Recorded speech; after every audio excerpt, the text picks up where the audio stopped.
This is Audible.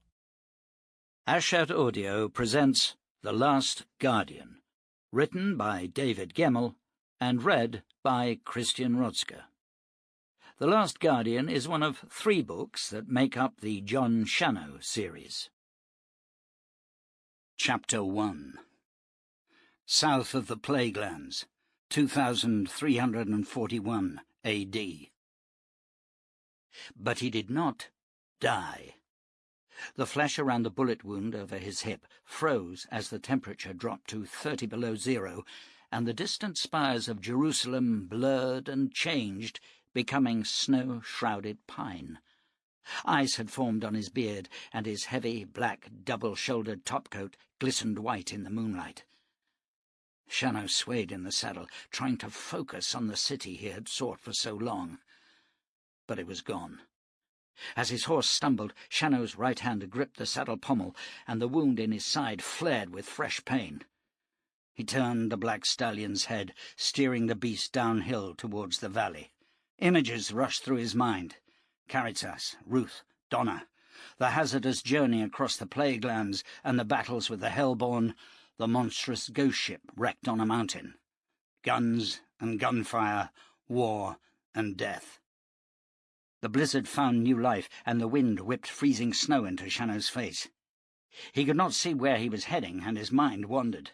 He knew that life was ebbing from his body with each passing second, but he had neither the strength nor the will to fight on. He remembered the farm and his first sight of Donna, standing in the doorway with an ancient crossbow in her hands. She'd mistaken Shannow for a brigand, and feared for her life and that of her son, Eric. Shannow had never blamed her for that mistake. He knew what people saw when the Jerusalem man came riding. A tall, gaunt figure in a flat-crowned leather hat, a man with cold, cold eyes that had seen too much of death and despair. Always it was the same. People would stand and stare, first at his expressionless face, and then their eyes would be drawn down to his guns, the terrible weapons of the Thundermaker. Yet Donna Tabard had been different.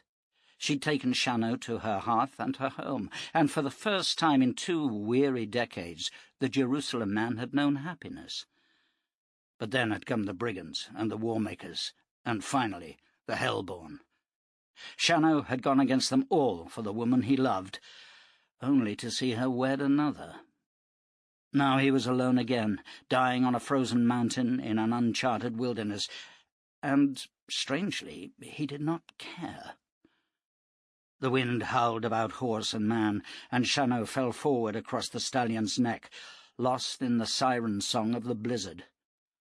The horse was mountain-bred. He did not like the howling wind, nor the biting snow. Now he angled his way through the trees into the lee of a rock face, and followed a deer trail down to the mouth of a high lava tunnel that stretched through the ancient volcanic range. It was warmer here, and the stallion plodded on, aware of the dead weight across his back. This disturbed him, for his rider was always in balance, and could signal his commands with the slightest pressure or flick of the reins. The stallion's wide nostrils flared as the smell of smoke came to him. He halted and backed up, his iron hooves clattering on the rocky floor. A dark shadow moved in front of him. In panic he reared, and Shannow tumbled from the saddle. A huge, taloned hand caught the reins, and the smell of lion filled the tunnel. The stallion tried to rear again, to lash out with iron-shod hooves, but he was held tight, and a soft, deep voice whispered to him, a gentle hand stroking his neck. Calmed by the voice, he allowed himself to be led into a deep cave, where a campfire had been set within a circle of round, flat stones. He waited calmly as he was tethered to a jutting stone at the far wall. Then the figure was gone. Outside the cave, Shannow groaned and tried to roll to his belly, but he was stricken by pain and deep cold. He opened his eyes to see a hideous face looming over him. Dark hair framed the head and face, and a pair of tawny eyes gazed down at him. The nose was wide and flat, the mouth a deep slash, rimmed with sharp fangs. Shannow, unable to move, could only glare at the creature.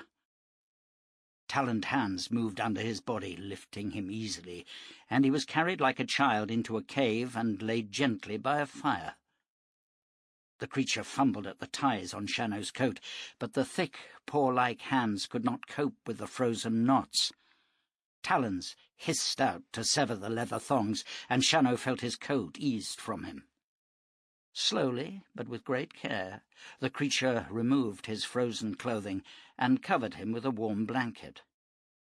The Jerusalem man faded into sleep, and his dreams were pain-filled. Once more he fought the guardian lord Sorrento, while the Titanic sailed on a ghostly sea, and the devil walked in Babylon. But this time Shannow could not win, and he struggled to survive as the sea poured into the stricken ship, engulfing him. He could hear the cries of drowning men, women, and children, but he could not save them. He awoke sweating and tried to sit. Pain ripped at his wounded side, and he groaned and sank back into his fever dreams. He was riding towards the mountains when he heard a shot. He rode to the crest of a hill and gazed down on a farmyard where 3 men were dragging 2 women from their home. Drawing a pistol, Shannow kicked his stallion into a run and thundered towards the scene. When the men saw him, they flung the women aside, and 2 of them drew flintlocks from their belts. The third ran at him with a knife. He dragged on the reins, and the stallion reared. Shannow timed his first shot well, and a brigand was punched from his feet. The knife man leapt, but Shannow swung in the saddle and fired point-blank, the bullet entering the man's forehead and exiting from the neck in a bloody spray. The third man loosed a shot that ricocheted from the pommel of Shannow's saddle to tear into his hip. Ignoring the sudden pain, the Jerusalem man fired twice. The first shell took the brigand high in the shoulder, spinning him. The second hammered into his skull. In the sudden silence, Shannow sat his stallion, gazing at the women. The elder of the 2 approached him, and he could see the fear in her eyes. Blood was seeping from his wound and dripping to the saddle, but he sat upright as she neared. "What do you want of us?" she asked. "Nothing, lady. Safe to help you." "Well," she said, her eyes hard, "you've done that, and we thank you." She backed away, still staring at him. He knew she could see the blood, but he would not beg for aid. "Good day to you," he said, swinging the stallion and heading away. The younger girl ran after him. Blonde and pretty, her face was leathered by the sunlight and the hardship of wilderness farming. She gazed up at him with large blue eyes. "I'm sorry," she told him. "My mother distrusts all men. I'm so sorry." "Get away from him, girl!" shouted the older woman, and she fell back. Shannow nodded. "She probably has good reason," he said. "I'm sorry I cannot stay and help you bury these vermin." "You are wounded. Let me help you." "No, there is a city near here, I'm sure. It has white spires and gates of burnished gold. There they will tend me." "There are no cities," she said. "I will find it." He touched his heels to the stallion's flanks and rode from the farmyard. A hand touched him, and he awoke. The bestial face was leaning over him. "How are you feeling?" The voice was deep and slow and slurred, and the question had to be repeated twice before Shannow could understand it. "I'm alive, thanks to you. Who are you?" The creature's great head tilted. "Good. Usually the question is, what are you? My name is Sharon. You are a strong man to live so long with such a wound." "The ball passed through me," said Shannow. "Can you help me sit?" "No. Lie there. I have stitched the wounds front and back, but my fingers are not what they were. Lie still and rest tonight. We will talk in the morning." "My horse?" "Safe. He was a little frightened of me, but we understand each other now. I fed him the grain you carried in your saddlebags. Sleep, man." Shannow relaxed and moved his hand under the blankets to rest on the wound over his right hip. He could feel the tightness of the stitches and the clumsy knots. There was no bleeding, but he was worried about the fibres from his coat, which had been driven into his flesh. It was these that killed more often than ball or shell, aiding gangrene and poisoning the blood. "It's a good wound," said Chiron, softly, as if reading his mind. "The issue of blood cleansed it, I think. But here in the mountains wounds heal well. The air is clean. Bacteria find it hard to survive at 30 below." "Bacteria?" whispered Shannow, his eyes closing. "Germs, the filth that causes wounds to fester." "I see. Thank you, Chiron." And Shannow slept without dreams. Shannow awoke, hungry, and eased himself to a sitting position. The fire was burning brightly, and he could see a large store of wood stacked against the far wall. Gazing around the cave, he saw it was some 50 feet across at the widest point, and the high domed ceiling was pitted with fissures, through which the smoke from the fire drifted lazily. Beside Shannow's blankets were his water canteen, his leather-bound Bible, and his guns, still sheathed in their oiled leather scabbards. Taking the canteen, he pulled clear the brass-topped cork and drank deeply. Then, in the bright firelight, he examined the bullet wound in his hip. The flesh around it was angry, bruised, and inflamed, but it looked clean, and there was no bleeding. Slowly and carefully he stood, scanning the cave for his clothes. They were dry and casually folded atop a boulder on the other side of the fire. Dried blood still caked the white woolen shirt, but he slipped it on and climbed into his black woolen trousers. He could not buckle his belt on the usual notch, for the leather bit into his wound, bringing a grunt of pain. Still, he felt more human now he was clothed. He pulled on socks and high riding boots and walked to where his stallion was tethered at the far wall. Shannow stroked his neck, and the horse dropped his head and nuzzled him in the chest. "Careful, boy. I'm still tender." He half filled the feed bag with grain and settled it over the stallion's head. Of Chiron there was no sign.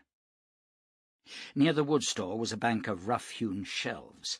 Some carried books, others small sacks of salt, sugar, dried fruit, and meat. Shannow ate some of the fruit and returned to the fire.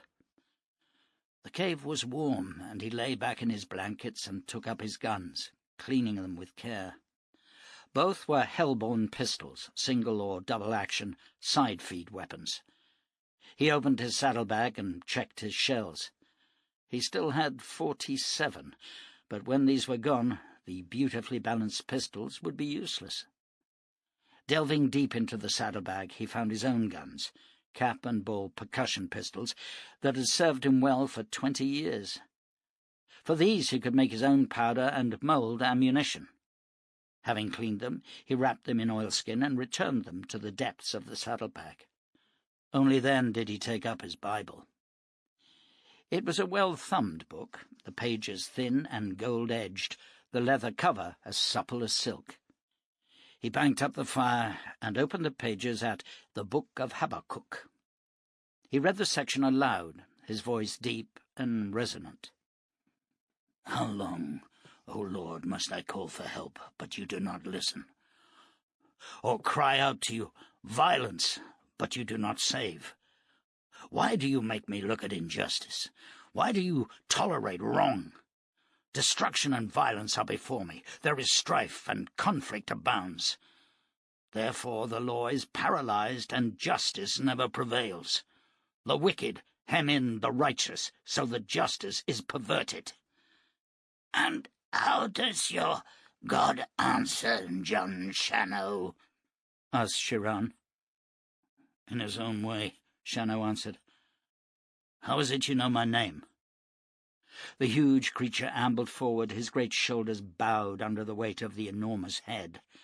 He sank to the floor by the fire, and Shannow noticed that his breathing was ragged.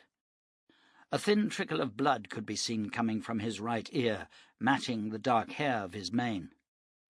"Are you hurt?" asked Shannow. "No, it is the change, that is all. You found food?" "Yes, some dried fruit in crystallized honey. It was good." "Take it all. I can no longer stomach it. How is your wound?" "Healing well, as you promised. You seem in pain, Shiran. Is there anything I can do?" "Nothing, Shannow, save perhaps to offer me a little company." "And that'll be a pleasure. It is too long since I sat by a fire, secure and at peace. Tell me how you know me." "Of you, Shannow. The Dark Lady speaks of you and your deeds against the Hellborn. You are a strong man, a brave friend, I think." "Who is this, Dark Lady?" countered Shannow, uncomfortable with the compliments. "She is who she is, dark and beautiful. She labours among the Diani, my people, and the Wolvers. The bears will not receive her, for their humanity is all gone. They are beasts now and forever. Oh, I am tired, Shannow. I will rest. Sleep." He settled down on his belly, taloned hands supporting his head. His tawny eyes closed, then opened. When you can no longer understand me, then saddle your stallion and ride on. You understand?" "No," replied Shannow. "You will," said Shiran. Shannow ate some more fruit and returned to his Bible. Habakkuk had long been a favourite. Short and bitter-sweet were his words, but they echoed the doubts and the fears in Shannow's heart, and, reflecting them, calmed them. For 3 days Shannow sat with Shiran, but although they talked often, the Jerusalem man learned little of the Diani. What meagre information the creature did impart told Shannow of a land where men were slowly changing into beasts. There were the people of the lion, the wolf, and the bear. The bears were finished, their culture gone. The wolves were dying out. Only the lion people remained. Shiran spoke of the beauty of life, of its pains and its glories, and Shannow began to realize that the great creature was dying. They did not speak of it, but day by day Shiran's body changed, swelling, twisting, until he could not stand upright. Blood flowed from both ears now, and his speech was ever more slurred. At night in his sleep he would growl. On the 4th morning Shannow awoke to hear his stallion whinnying in terror. He rolled from his bed, his hands sweeping out and gathering a pistol. Shiran was crouched before the horse, his head swaying. "What's wrong?" called Shannow. Shiran swung, and Shannow found himself staring into the tawny eyes of a huge lion. It advanced on him in a rush and leapt, but Shannow hurled himself to his right, hitting the ground hard. Pain lanced his side, but he swiveled as the lion surged at him, its roaring filling the cave. "Shiran!" bellowed Shannow. The lion twisted its head, and for a moment Shannow saw the light of understanding in its eyes. Then it was gone. Again the beast leapt. A pistol shot thundered in the cave. The creature that had been Shiran sank to the floor and rolled to its side, eyes locked to Shannow's own. The Jerusalem man moved forward and knelt by the body, laying his hand upon the black mane. "I am sorry," he said. The eyes closed, and all breathing ceased. Shannow laid aside his pistol and took up his Bible. "You saved my life, Shiran, and I took yours. That is not just, yet I had no choice. I do not know how to pray for you, for I do not know if you were man or beast. But you were kind to me, and for that I commend your soul to the All-High." He opened his Bible. Laying his left hand on Chiron's body, he read, "The earth is the Lord's and everything in it. The world, all who live in it, for he founded it upon the seas and established it upon the waters. Who may ascend the hill of the Lord? Who may stand in his holy place? He who has clean hands and a pure heart, who does not lift up his soul to an idol or swear by what is false." He walked to the trembling stallion and saddled him. Then he gathered what remained of the food, stepped into the saddle, and rode from the cave. Behind him the fire flickered and died. Chapter 2. The City of Ad, 9364 B.C. The temple was a place of great beauty still, with its white spires and golden domes, but the once tranquil courtyards were now thronged with people baying for the blood sacrifice. The white tent at the entrance to the holy circle had been removed, and in its place stood a marble statue of the king, regal and mighty, arms outstretched. Nu Khasisatra stood in the crowd, his limbs trembling. 3 times had the vision come to him, and 3 times had he pushed it aside. "I cannot do this, Lord," he whispered. "I do not have the strength." He turned away from the spectacle as the victim was brought out and eased his way through the crowds. He heard the new high priest chant the opening lines of the ritual, but he did not look back. Tears stung his eyes as he stumbled along the corridors of white marble, emerging at last at the pool of silence. He sat at the pool's edge. The roar of the crowd was muted here, yet still he heard the savage joy which heralded the death of another innocent. "Forgive me," he said. Gazing down into the pool, he looked at the fish swimming there, and above them his own reflection. The face was strong and square, the eyes deep-set, the beard full. He'd never considered it the face of a weak man. His hand snaked out, disturbing the water. The sleek silver and black fish scattered, carrying his reflection with them. "What can one man do, Lord? You can see them. The king has brought them wealth and peace, prosperity and long life. They would tear me to pieces." A sense of defeat settled upon him. In the past 3 months he had organized secret meetings, preaching against the excesses of the king. He'd helped the outlawed priests of Kronos to escape the daggers, smuggling them from the city. But now he shrank from the last commitment. He was ashamed that love of life was stronger than love of God. His vision swam, the sky darkened, and Nu Khasisatra felt himself torn from his body. He soared into the sky and hovered over the gleaming city below. In the distance a deeper darkness gathered, then a bright light shone beyond the darkness. A great wind blew, and Nu trembled as the sea roared up to meet the sky. The mighty city was like a toy now, as the ocean thundered across the land. Huge trees disappeared under the waves like grass beneath a river flood. Mountains were swallowed whole. The stars flew across the sky, and the sun rose majestically in the west. Looking down upon the city of his birth, Nu Khasisatra saw only the deep blue grey of an angry sea. His spirit sank below the waves, deeper and deeper into the darkness. The pool of silence was truly silent now, and the black fish were gone. Bodies floated by him, men, women, tiny babes. Unencumbered by the water, Nu walked back to the central square.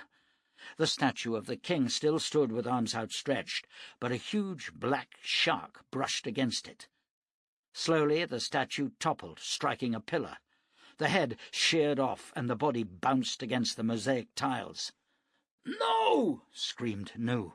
"No!" His body jerked, and once more he was sitting by the pool. Bright sunlight streamed above the temple, and doves circled the wooden parapets of the Wailing Tower. He stood, swept his sky-blue cloak over his shoulder, and marched back to the courtyard of the Holy Circle. The crowd was milling now, and the priests were lifting the victim's body from the flat grey sacrifice stone. Blood stained the surface, and had run down the carved channels to disappear through the golden vents. Nu Khasisatra strode to the steps and walked slowly towards the sacrifice stone. At first no one made a move to stop him, but as he drew nearer to the stone, a red-robed priest intercepted him. "You cannot approach the holy place," said the priest. "What holy place?" countered Nu. "You have corrupted it." He thrust the man aside and walked to the stone. Some people in the crowd had watched the altercation and now began to whisper. "What's he doing? Did you see him strike the priest? Is he a madman?" All eyes turned to the broad-shouldered man at the stone as he removed his blue cloak. Beneath it he wore the white robes of a priest of Kronos.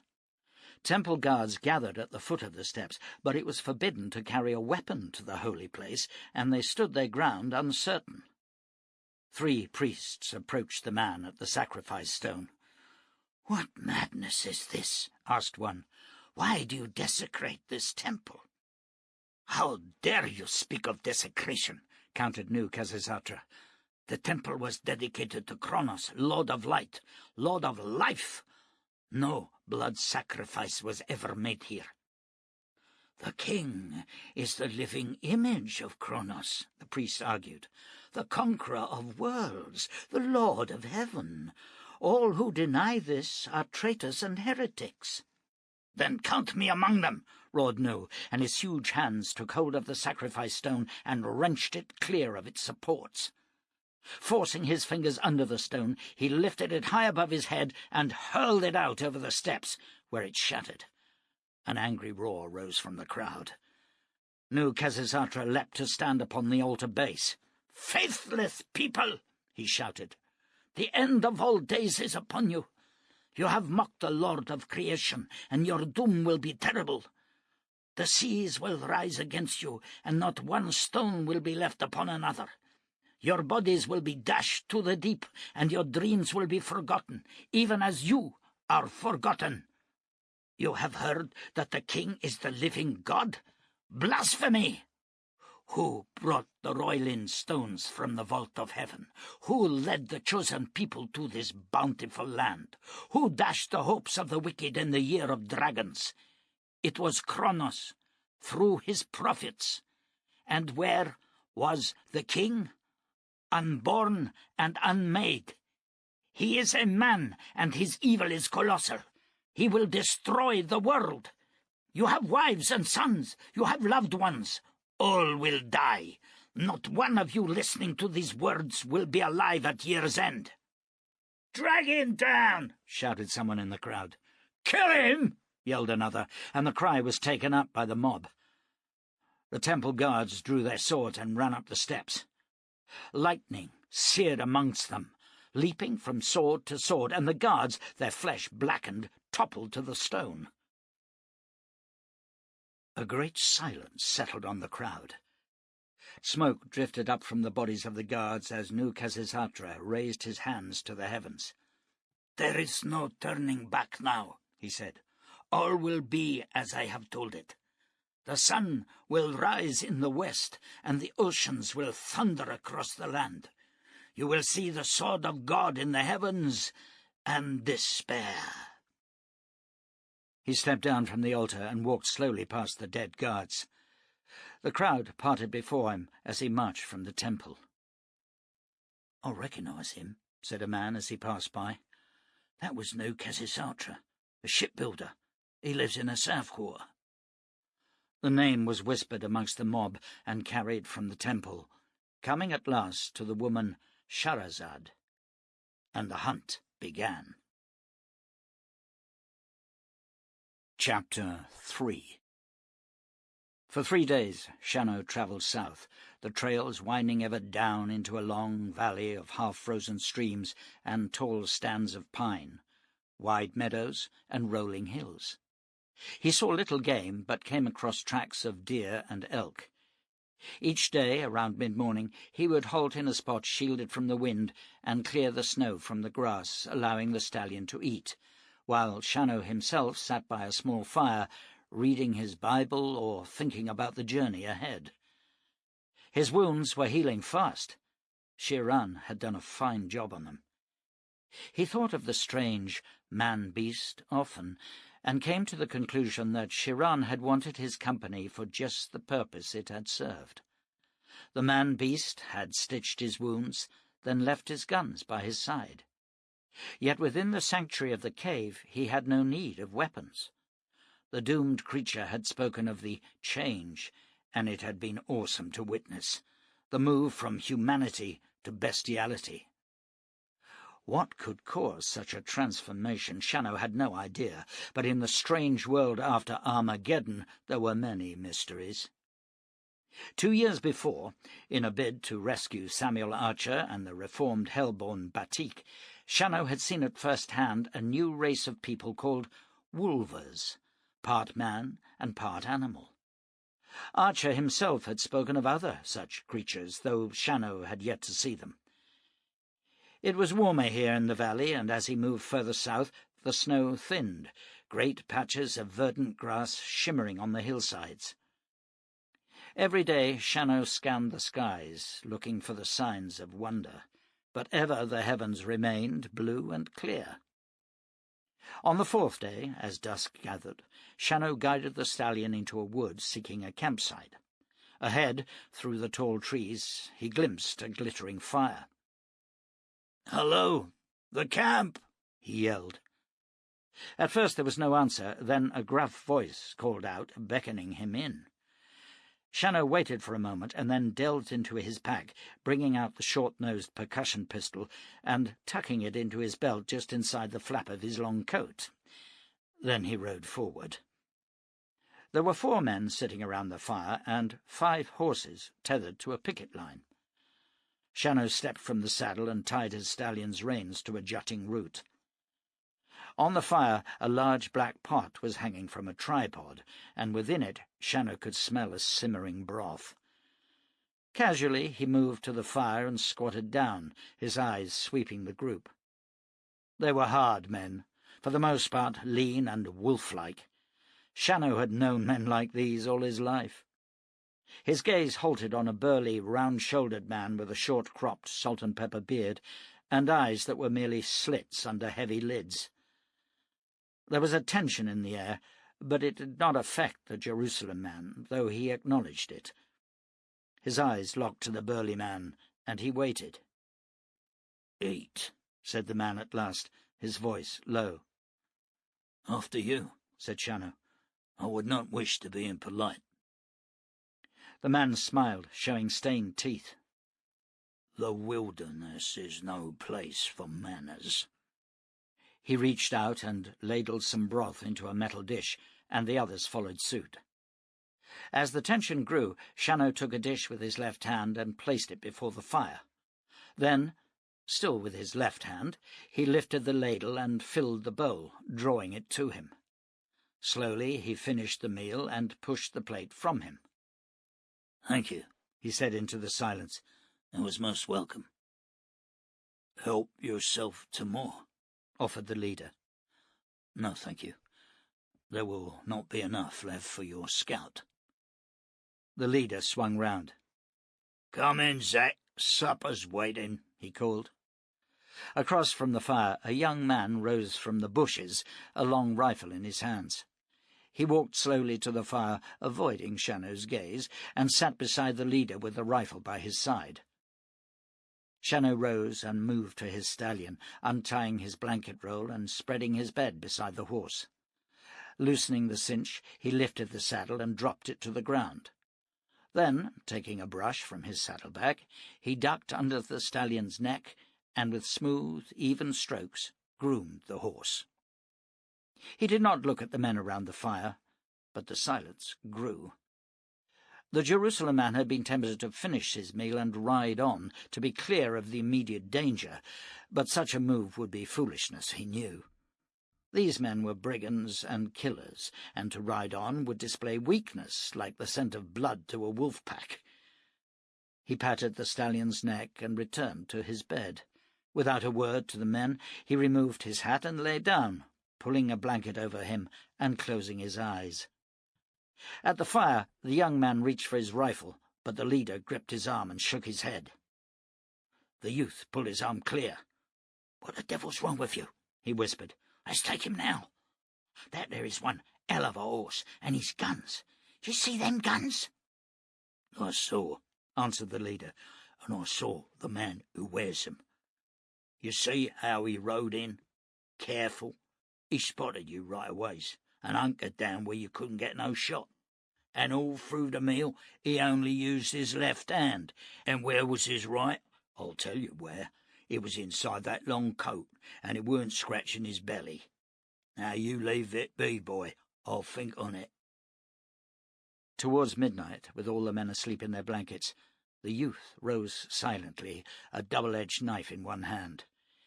He crept forward towards where Shannow slept. A dark figure loomed behind him, and a pistol clubbed across the youth's neck. He fell without a sound. The leader holstered his pistol and dragged the boy back to his blankets.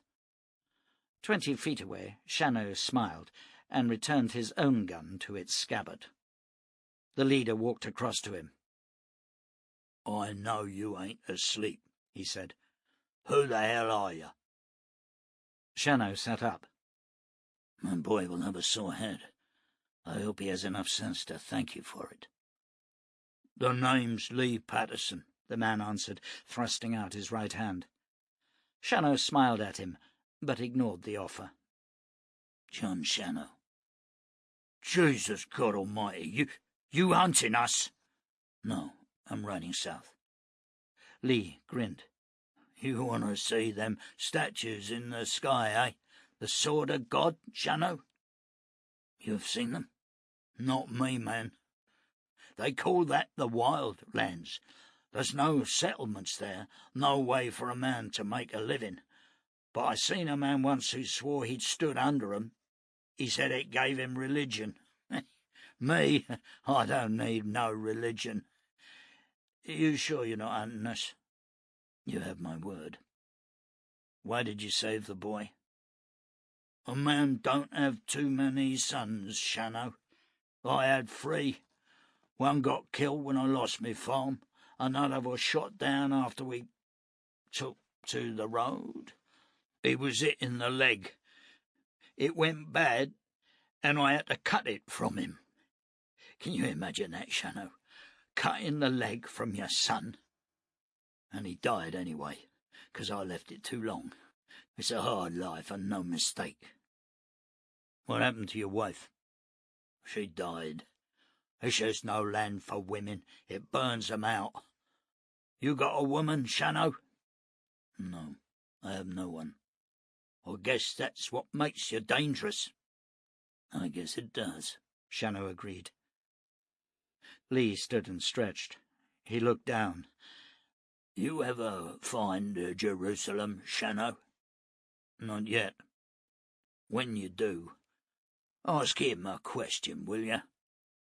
Ask him, what the hell is the point of it all?" Chapter 4. Nu Khazazatra ran from the temple, out onto the broad steps and down into the teeming multitudes who thronged the city thoroughfares. His courage was exhausted, and reaction had set in. His limbs were trembling as he pushed his way through the crowds, trying to lose himself among the thousands who packed the market streets. "Are you a priest?" a man asked him, clutching his sleeve. "No," snapped Nu. "Leave me alone." "But you wear the robes," the man persisted. "Leave me!" roared Nu, wrenching the man's hand from him. Once more, swallowed by the throng, he cut left into an alleyway and walked swiftly through to the street of merchants. Here he bought a heavy cloak. It had a deep hood, which he pulled over his dark hair. He stopped at an eating-house on the crossroads corner, taking a table by the east window, where he sat staring out onto the street, overwhelmed by the enormity of his deed. He was a traitor and a heretic, There was nowhere in the Empire to hide from the wrath of the king. Even now the daggers would be hunting him. "Why you?" Pashad had demanded the previous night. "Why can your god not use someone else? Why must you throw away your life?" "I do not know, Pashad. What can I say?" "You can give up this foolishness. We will move to Balakris, put this nonsense behind us." "It is not nonsense. Without God I am nothing, and the king's evil must be opposed." "If your Lord Kronos is so powerful, why does he not strike the king dead with a thunderbolt? Why does he need a shipbuilder?" Nu shrugged. "It is not for me to question him. All I have is his. All the world is his. I have been a temple student all my life, never good enough to be a priest, and I have broken many of his laws. But I cannot refuse when he calls upon me. What kind of a man would I be? Answer me that." "You would be a life man," she said. "Away from God there is no life." He saw the defeat in her dark eyes, saw it born in the bright tears that welled and fell to her cheeks. "What of me and the children? A traitor's wife suffers his fate. Have you thought of that? Do you wish to see your own children burning in the fires?" "No!" The word was torn from him in a cry of anguish. "You must get away from here, beloved. You must. I spoke to Bali this afternoon, and he says you can go to him tomorrow night. He has something for you." They talked for more than 2 hours, making plans. Then Nu had gone to his tiny prayer room, where he knelt until the dawn. He begged his god to release him, but as the dawn streaked the sky, he knew what he must do. Go to the temple and speak against the king. Now he had, and death awaited him. "Are you eating or drinking, Highness?" asked the housekeeper. "What? Oh, wine, the best you have." "Indeed, Highness." The man bowed and moved away. Nu did not notice his return, nor the jug and goblet he placed upon the table.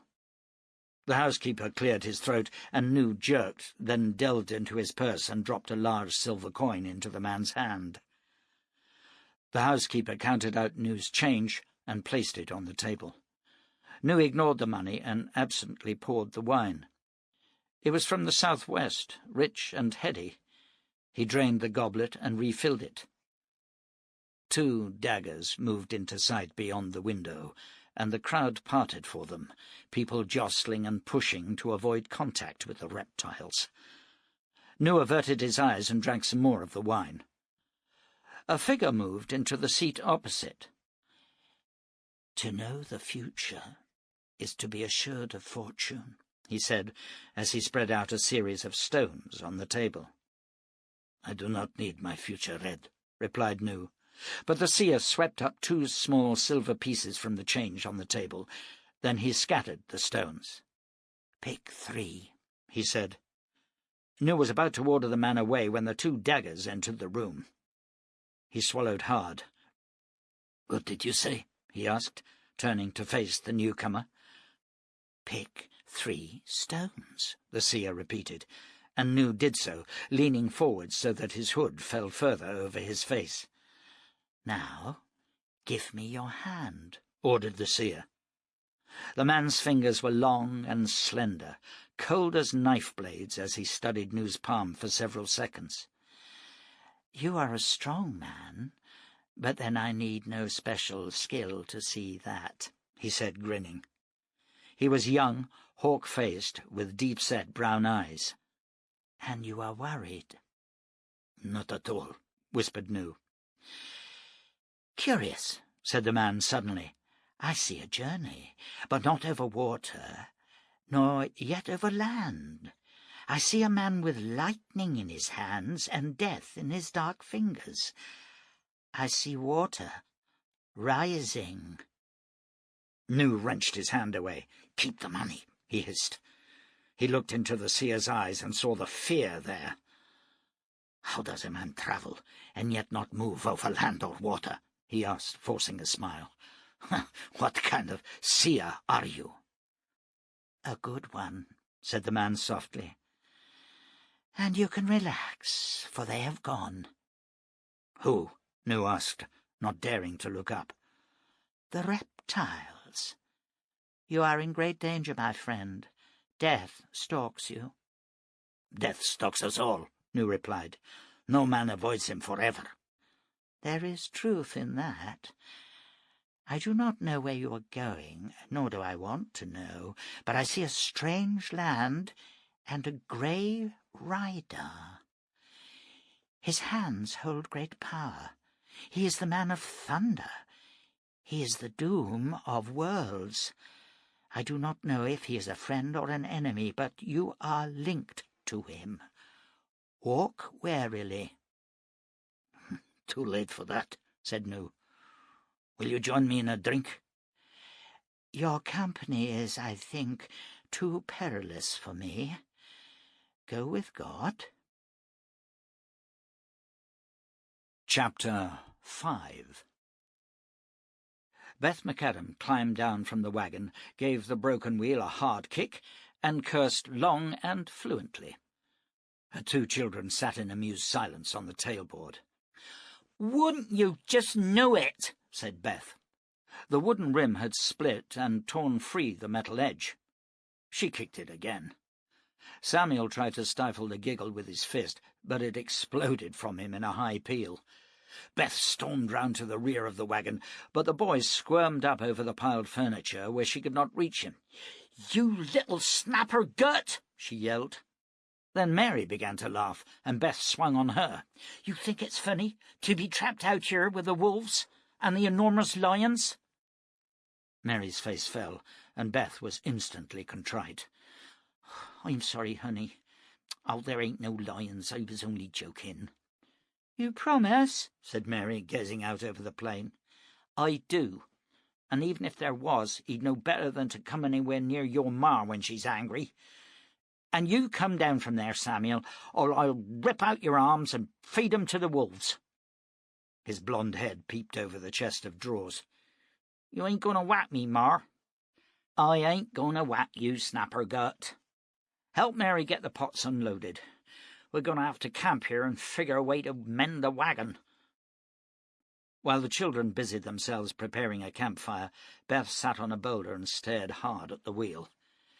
They would need to unload everything, then try to lever up the empty wagon while she manhandled the spare wheel into place. She was sure she could do it, but could the children handle the lever?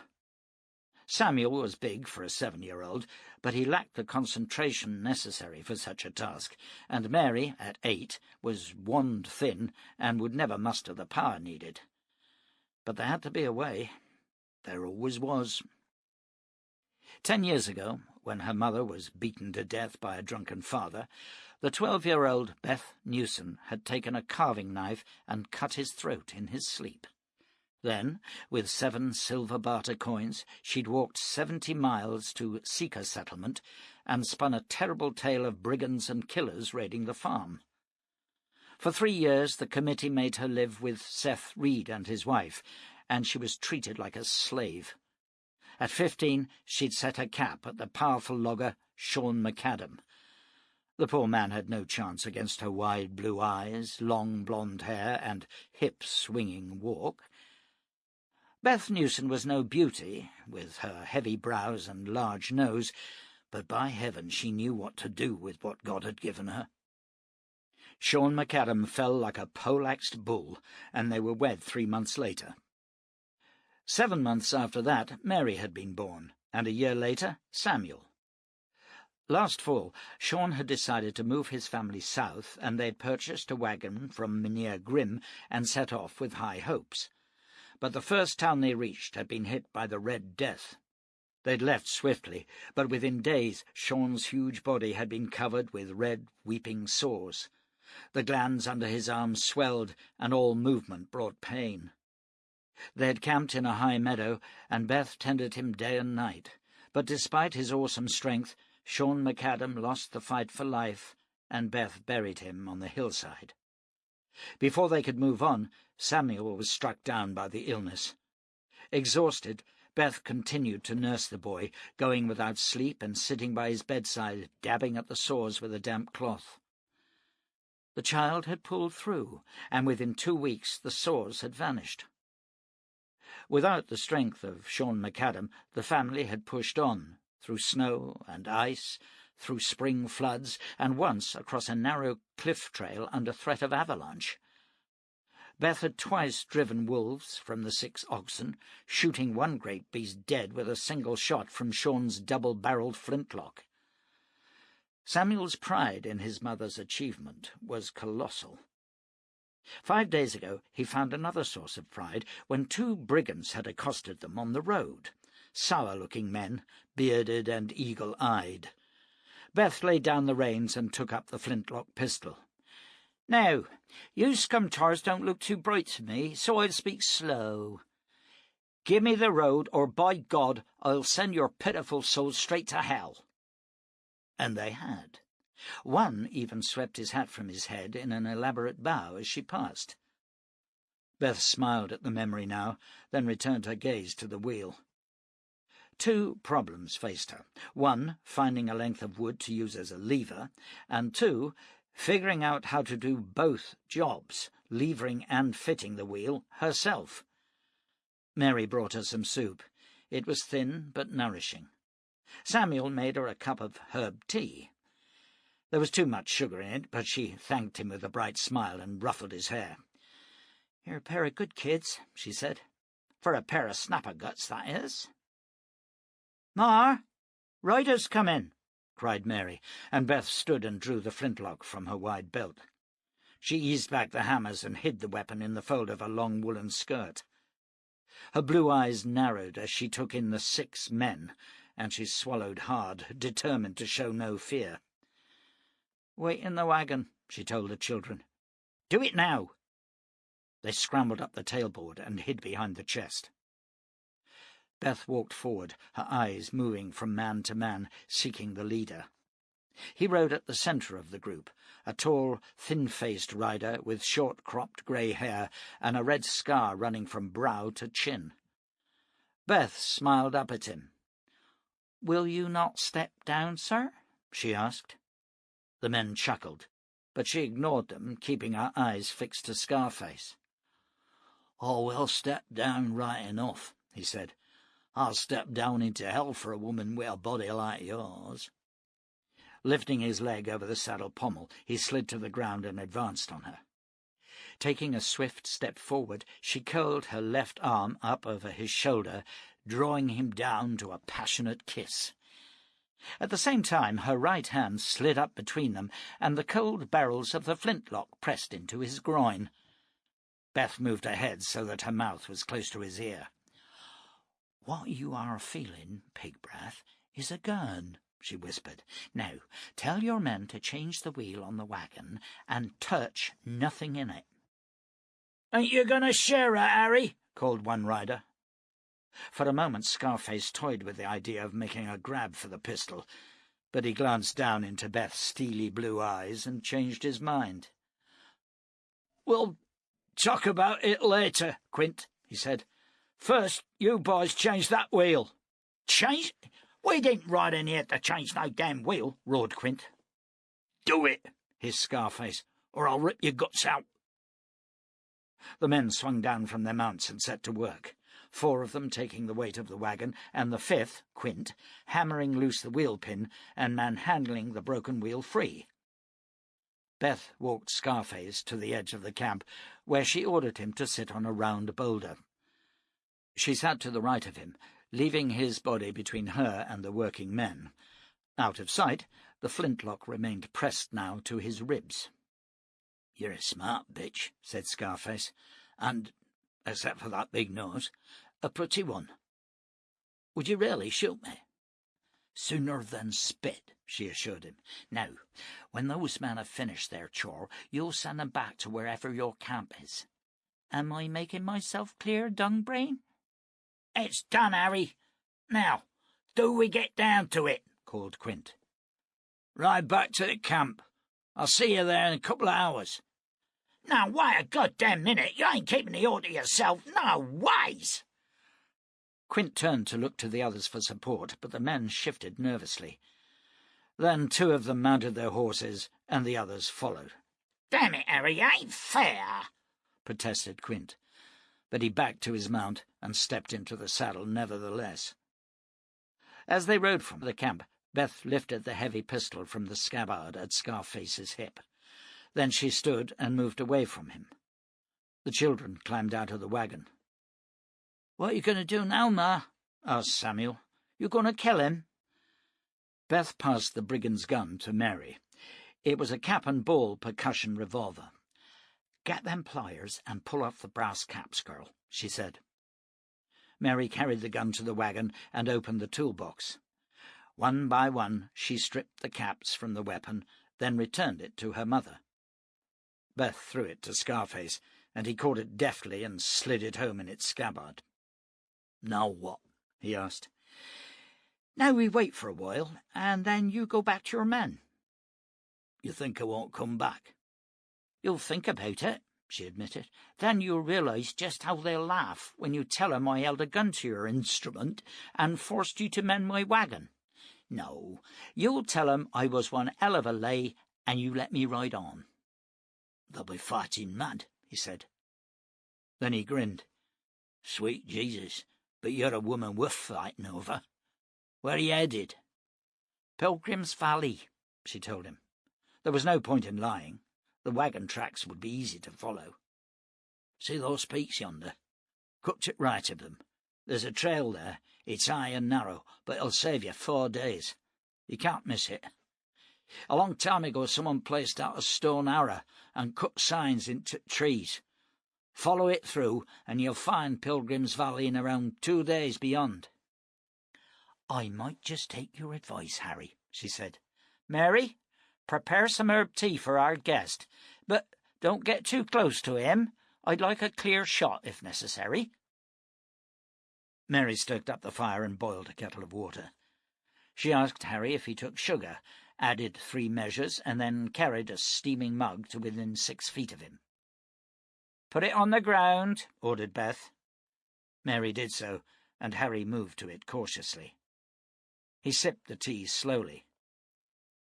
"If I'm ever in Pilgrim's Valley, would you object if I called on you?" Harry asked.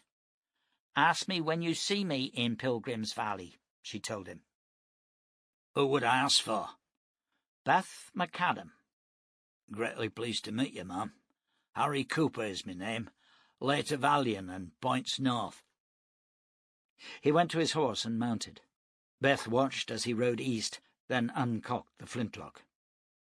Harry rode the 4 miles to the camp, his mind aflame with thoughts of the spirited woman. He saw the campfire and cantered in, ready with his tale of satisfied lust. Taking his horse to the picket line, he walked to the fire.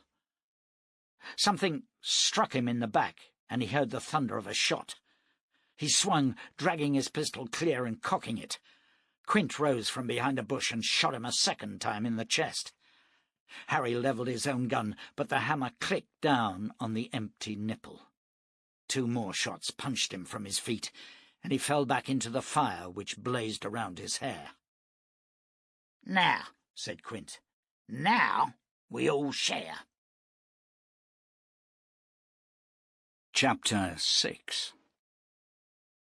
Nu Khazisatra eased his huge frame into the shadows of a doorway, pulling his dark cloak over his head and holding his breath. His fear rose, and he could feel his heart beating in his chest. A cloud obscured the moon, and the burly shipbuilder welcomed the darkness.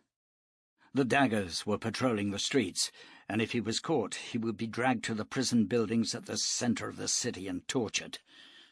He would be dead by the dawn, his head impaled on a spike above the gates. Nu shivered. The sound of distant thunder rumbled above the city of Ad, and a jagged spear of lightning threw momentary shadows across the cobbled street. Nu waited for several seconds, calming himself.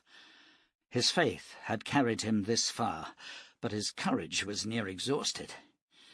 "Be with me, Lord Kronos," he prayed. "Strengthen my failing limbs." He stepped out onto the street, ears straining for any sound that might warn him of the approach of the daggers. He swallowed hard. The night was silent, the curfew complete. He moved on as silently as he could until he reached Barley's high-towered home. The gate was locked, and he waited in the shadows, watching the moon rise. At the prearranged hour, he heard the bolts slide open. Stepping into the courtyard beyond, he sank to a seat as his friend shut the gate, locking it tight. Barley touched a finger to his lips and led the dark-cloaked New into the house. The shutters were closed, and curtains had been hung over the windows. Barley lit a lantern and placed it on an oval table. "Peace be upon this house," said New. The smaller Barley nodded his bald head and smiled. "And the Lord bless my guest and friend," he answered. The two men sat at the table and drank a little wine. Then Barley leaned back and gazed at his friend of 20 years. New Khasisatra had not changed in that time. His beard was still rich and black, his eyes bright blue and ageless beneath thick jutting brows. Both men had managed to purchase Sipstrasi fragments at least twice to restore youth and health. But Barley had fallen on hard times, his wealth disappearing with the loss in storms at sea of 3 of his prize ships, and now he was beginning to show the signs of age. He appeared to be in his 60s, though he was, in fact, 80 years older than New, who was 110. New had tried to acquire more Sipstrasi, but the king had gathered almost all the stones to himself, and even a fragment would now cost all of New's wealth. "You must leave the city," Barley said, breaking the silence. "The king has signed a warrant for your immediate arrest." "I know. I was foolish to speak against him in the temple, but I've prayed hard, and I know the Great One was speaking through me. The law of one is no more, my friend. The sons of Belial have the ears of the king." "How is Pashad?" "I ordered her to denounce me this morning and seek the severing of the knot. She at least will be safe, as will my sons." "No one is safe, Nu. No one. The king is insane. The slaughter has begun, even as you prophesied it. There is madness in the streets, and these daggers fill me with terror." "There is worse to come," Nu told him sadly. "In my prayer dreams I have seen terrible sights. 3 suns in the sky at one time, the heavens tearing, the seas rising to swamp the clouds. I know it is close, Barley, and I am powerless to prevent it." "Many men have dreams that do not presage evil days," said Barley. Nu shook his head. "I know this, but my dreams have all come true so far. The Lord of all things is sending these visions. I know he has ordered me to warn the people, and I know also that they will ignore me. But it is not for me to question his purpose." Barley poured another goblet of wine and said nothing. Nu Khasisatra had always been a man of iron, principles, and faith, devout and honest. Barley liked and respected him. He did not share his principles, but he'd come to know his God, and for that gift alone he would give his life for the shipbuilder. Opening a hidden drawer below the table, he removed a small purse of embroidered deerskin. For a moment he held it, reluctant to part with it. Then he smiled and pushed it across the table. "For you, my friend," he said. Nu picked it up and felt the warmth emanating from within the purse. Then he opened it with trembling fingers and tipped out the stone within. It was not a fragment, but a whole stone, round as if polished, golden with thin black veins. He closed his hand around it, feeling the power surging in him. Gently he placed it on the tabletop and gazed at the bald, elderly man before him. "With this, you could be young again, Barley. You could live for 1,000 years. Why? Why would you give it to me?" "Because you need it, Nu, and because I never had a friend before. but it is worth perhaps 10 times as much money as is contained in the entire city. Oh, I could not possibly accept it. You must. It is life. The daggers are seeking you, and you know what that means. Torture and death. They have closed the city, and you cannot escape, save by the journey. There is a gateway within the stone circle the princes used to use, to the north of the 7th square. You know it? By the crystal lake? Good. Go there. Use these words and hold the stone high. He passed New a small square of parchment. The enchantment will take you to Balakris. From there you will be on your own. I have funds in Balakris, said Nu, but the Lord wants me to stay and continue to warn the people. You gave me the secret of the Great One, Bali told him, and I accept his will overrides any wishes of our own. But similarly, you have done as he commanded. You gave your warnings, but their ears were closed to you. Added to this, Nu, my friend, I prayed for a way in which I might help you, and now this stone has come into my possession. And, yes, I wanted to keep it, but the Great One touched me and let me know it was for you. How did you come by it? An Achaean trader brought it to my shop. He thought it was a gold nugget and wished to sell it to me in return for the money to buy a new sail. A sail?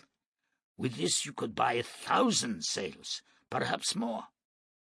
I told him it was worth half the price of a sail, and he sold it to me for 60 pieces of silver. Bali shrugged. It was with such dealings that I first became rich. You must go now. The daggers surely know we are friends. Come with me, Bali, Nu urged. With this stone we could reach my new ship. We could sail far from the reach of the king and his daggers. No, my place is here. My life is here. My death will be here. Bali rose and led the way to the gate. One thing more, he told his friend as they stood in the moonlight. Last night, as I held the stone, I had a strange dream. I saw a man in golden armor. He came to me and sat beside me. He gave me a message for you. He said, you must seek the sword of God. Does it mean anything to you? Nothing. Did you recognize him? No. His face shone like the sun, and I could not look at him. The Great One will make it plain to me, said Nu as he reached out to embrace the smaller man. May he watch over you, Bali. And you, my friend. Bali silently opened the gate and peered out into the shadows. It's clear, he whispered. Go quickly. Nu embraced him once more, then stepped into the shadows and was gone. Bali rebolted the gate and returned to his room, where he sank into his chair and tried to repress his regrets. With the stone he could have rebuilt his empire and enjoyed eternal youth. Without it, penury and death. He moved back into the main house, stepping over the body of the Achaean sailor who'd brought him the stone. Bali had not even possessed the 60 pieces of silver the man had requested, but he still owned a knife with a sharp blade. The sound of crashing timber caused him to spin and run back towards the garden. He arrived to see the gate on its hinges and 3 dark-armoured daggers moving towards him, their reptilian eyes gleaming in the moonlight, their scaled skin glistening. What do you want?" asked Bali, trembling. Where is he? "Who?"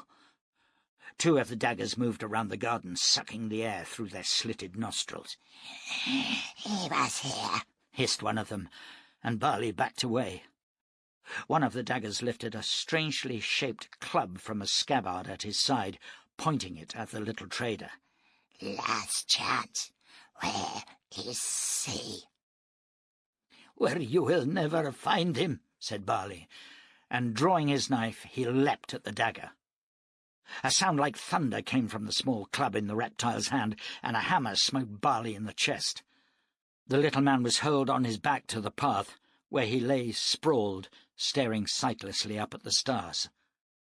A second shot sounded, and the dagger pitched to the ground, a black hole in his wedge-shaped head.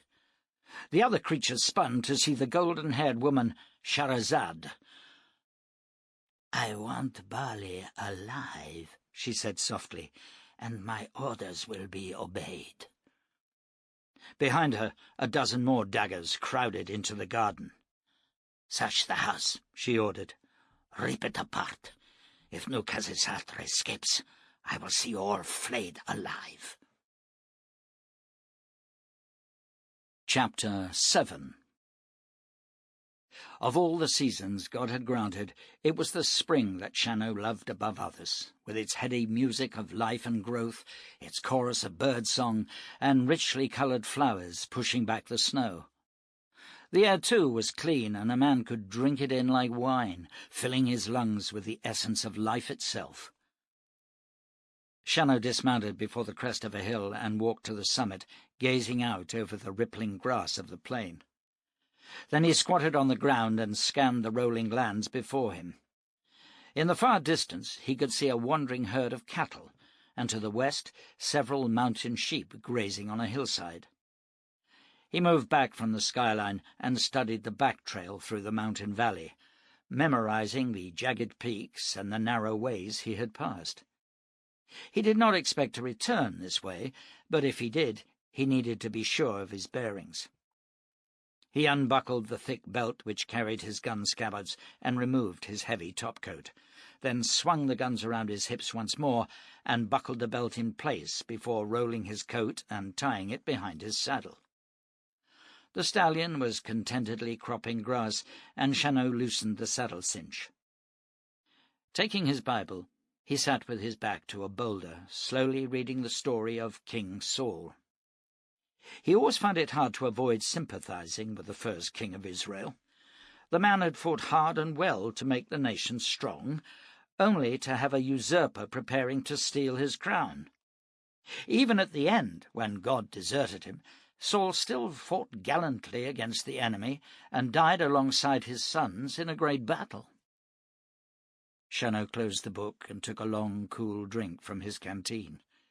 His wounds were almost healed now, and last night he'd cut the stitches with the blade of his hunting knife. Although he could not yet move his right arm with customary speed, his strength was returning. He tightened the saddle and rode out onto the plain. Here and there were the tracks of horses, cattle, and deer. He rode warily, watching the horizon, constantly hitching himself in the saddle to study the trail behind. The plain stretched on endlessly, and the far blue mountains to the south seemed small and insubstantial. A bird suddenly flew up to Shannow's left. His eyes fastened to it, and he realized that he was following its flight with the barrel of his pistol. The weapon was cocked and ready. He eased the hammer back into place and sheathed the gun. A long time ago he would have been delighted with the speed at which he reacted to possible danger, but bitter experience had long since corroded his pride. He'd been attacked outside Alien by several men and had killed them all. Then a sound from behind had caused him to swivel and fire. And he had killed a child who happened to be in the wrong place at the wrong time. That child would have been a grown man by now, with children of his own. A farmer, a builder, a preacher? No one would ever know. Shannow tried to push the memory from his mind, but it clung to him with talons of fire. "Who would want to be you, Shannow?" he asked himself. "Who would want to be the Jerusalem man?" The children of Alien had followed him during his nightly tours, copying the smooth, straight-backed walk. They carried wooden guns thrust in their belts, and they worshipped him. They thought it wonderful to be so respected and feared, to have a name that travelled the land ahead of you. "Is it wonderful, Shannow?" The people of Albion had been grateful when Jon Shannow put the brigands to flight, or buried them. But when the town was clean, they'd paid him and asked him to move on. And the brigands returned, as they always did. And perhaps the children followed them around, copying their walks and fighting pretend battles with their wooden guns. "How far to Jerusalem, Shannow?" "Over the next mountain," he answered aloud. The stallion's ears pricked up and he snorted. Shannow chuckled as he patted the beast's neck and urged him into a run over the level ground. It was not a sensible move, he knew. A rabbit hole or a loose rock could cause the horse to stumble and break a leg, or throw a shoe. But the wind in his face felt good, and life was never without perils. He let the horse have his head for about half a mile, then drew back on the reins as he saw wagon tracks. They were fresh, maybe 2 days old. Shannow dismounted and examined them. The wheels had bit deep into the dry earth. A family moving south with all their possessions. Silently he wished them good fortune and remounted. By mid-afternoon he came upon the broken wheel. By now he knew a little of the family. There were 2 children and a woman. The children had gathered sticks and dried cattle droppings for fuel, probably depositing them in a net slung under the tailboard. The woman had walked beside the lead oxen. Her feet were small, but her stride long. There was no sign of a man, but then, thought Shannow, perhaps he is lazy and rides in the wagon. The broken wheel, though, was a mystery. Shannow studied the tracks of the horsemen. They'd ridden to the camp and changed the wheel, then returned the way they had come. The woman had stood close to one of the riders, and they'd walked together to a boulder. By the wagon tracks, Shannow found 6 brass caps, still with their fulminates intact. At some time during the encounter, someone had unloaded a pistol. Why? He built a fire on the ashes of the old one and sat pondering the problem. Perhaps the caps were old, and the woman, for he knew now there was no man with them, had doubted their effectiveness. But if the caps were old, then so would be the wads and charges, and these had not been stripped clear. He read the track signs once more, but could make no more of them, save that one of the horsemen had ridden to the right of the main group, or had left at a different time. Shannow walked out along the trail, and 100 paces from the camp he saw a hoof-print from the lone horse, which had overstamped a previous print. So then, the lone rider had left after the main group. He had obviously sat talking with the woman. Why did they not all stay?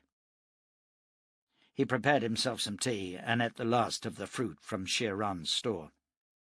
As he delved at the bottom of the sack, his fingers touched something cold and metallic, and he drew it out.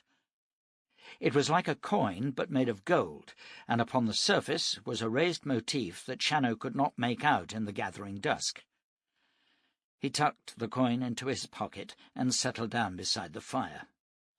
But the tracks had disturbed him, and sleep would not come. The moon was bright, and he rose, saddled the stallion, and rode off after the horsemen. When he came to their campsite, they were gone, but a man lay with his head in the ashes of a dead fire, his face burned.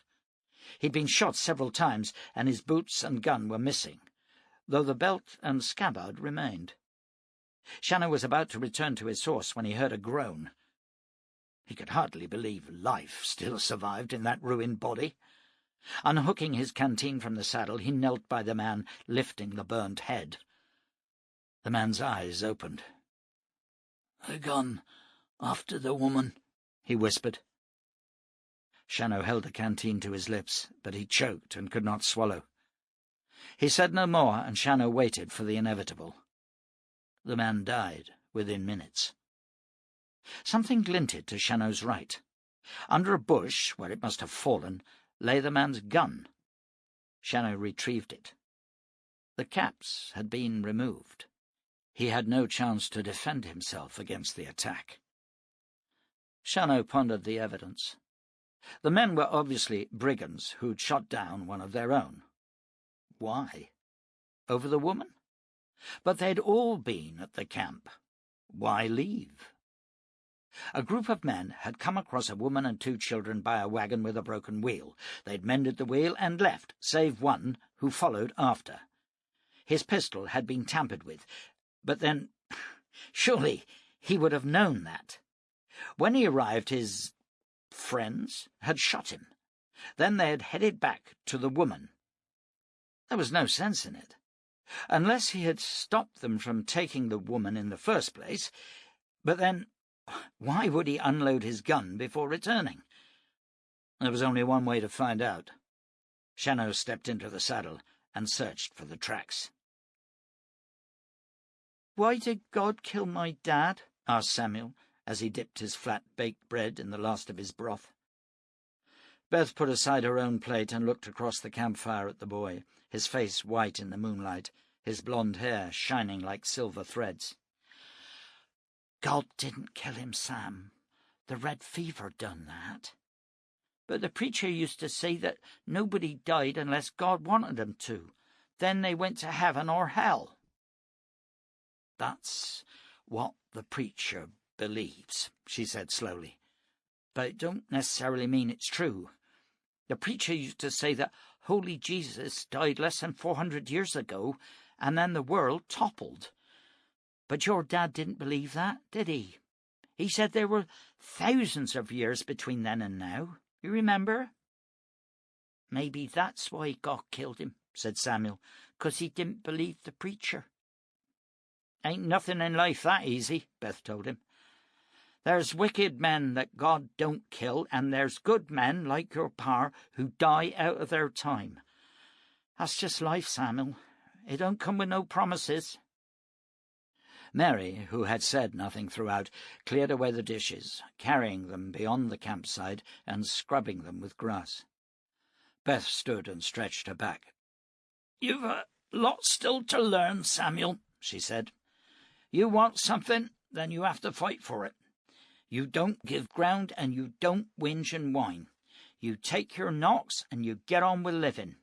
Now, help your sister clear up, and put that fire out." "But it's cold, Ma," Samuel protested. "Couldn't we just sleep out here with a fire?" "The fire can be seen for miles. You want them raiders coming back?"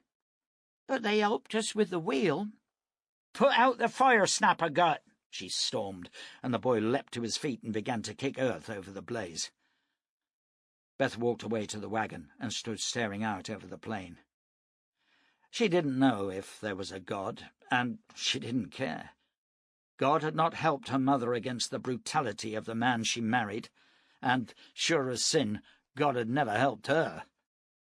Such a shame, she thought. It would have been nice to feel her children were safe under the security of a benign deity, with the faith that all their troubles could be safely left to a supreme being. She remembered the terrible beating her mother had suffered the day she died, could still hear the awful sounds of fists on flesh. She'd watched as he dragged her body out to the waste ground behind the house, and listened as the spade bit into the earth for an unmarked grave. He staggered back into the house and stared at her, his hands filthy and his eyes red-streaked. Then he had drunk himself into a stupor and fallen asleep in the heavy chair. "Just you and me now," he mumbled.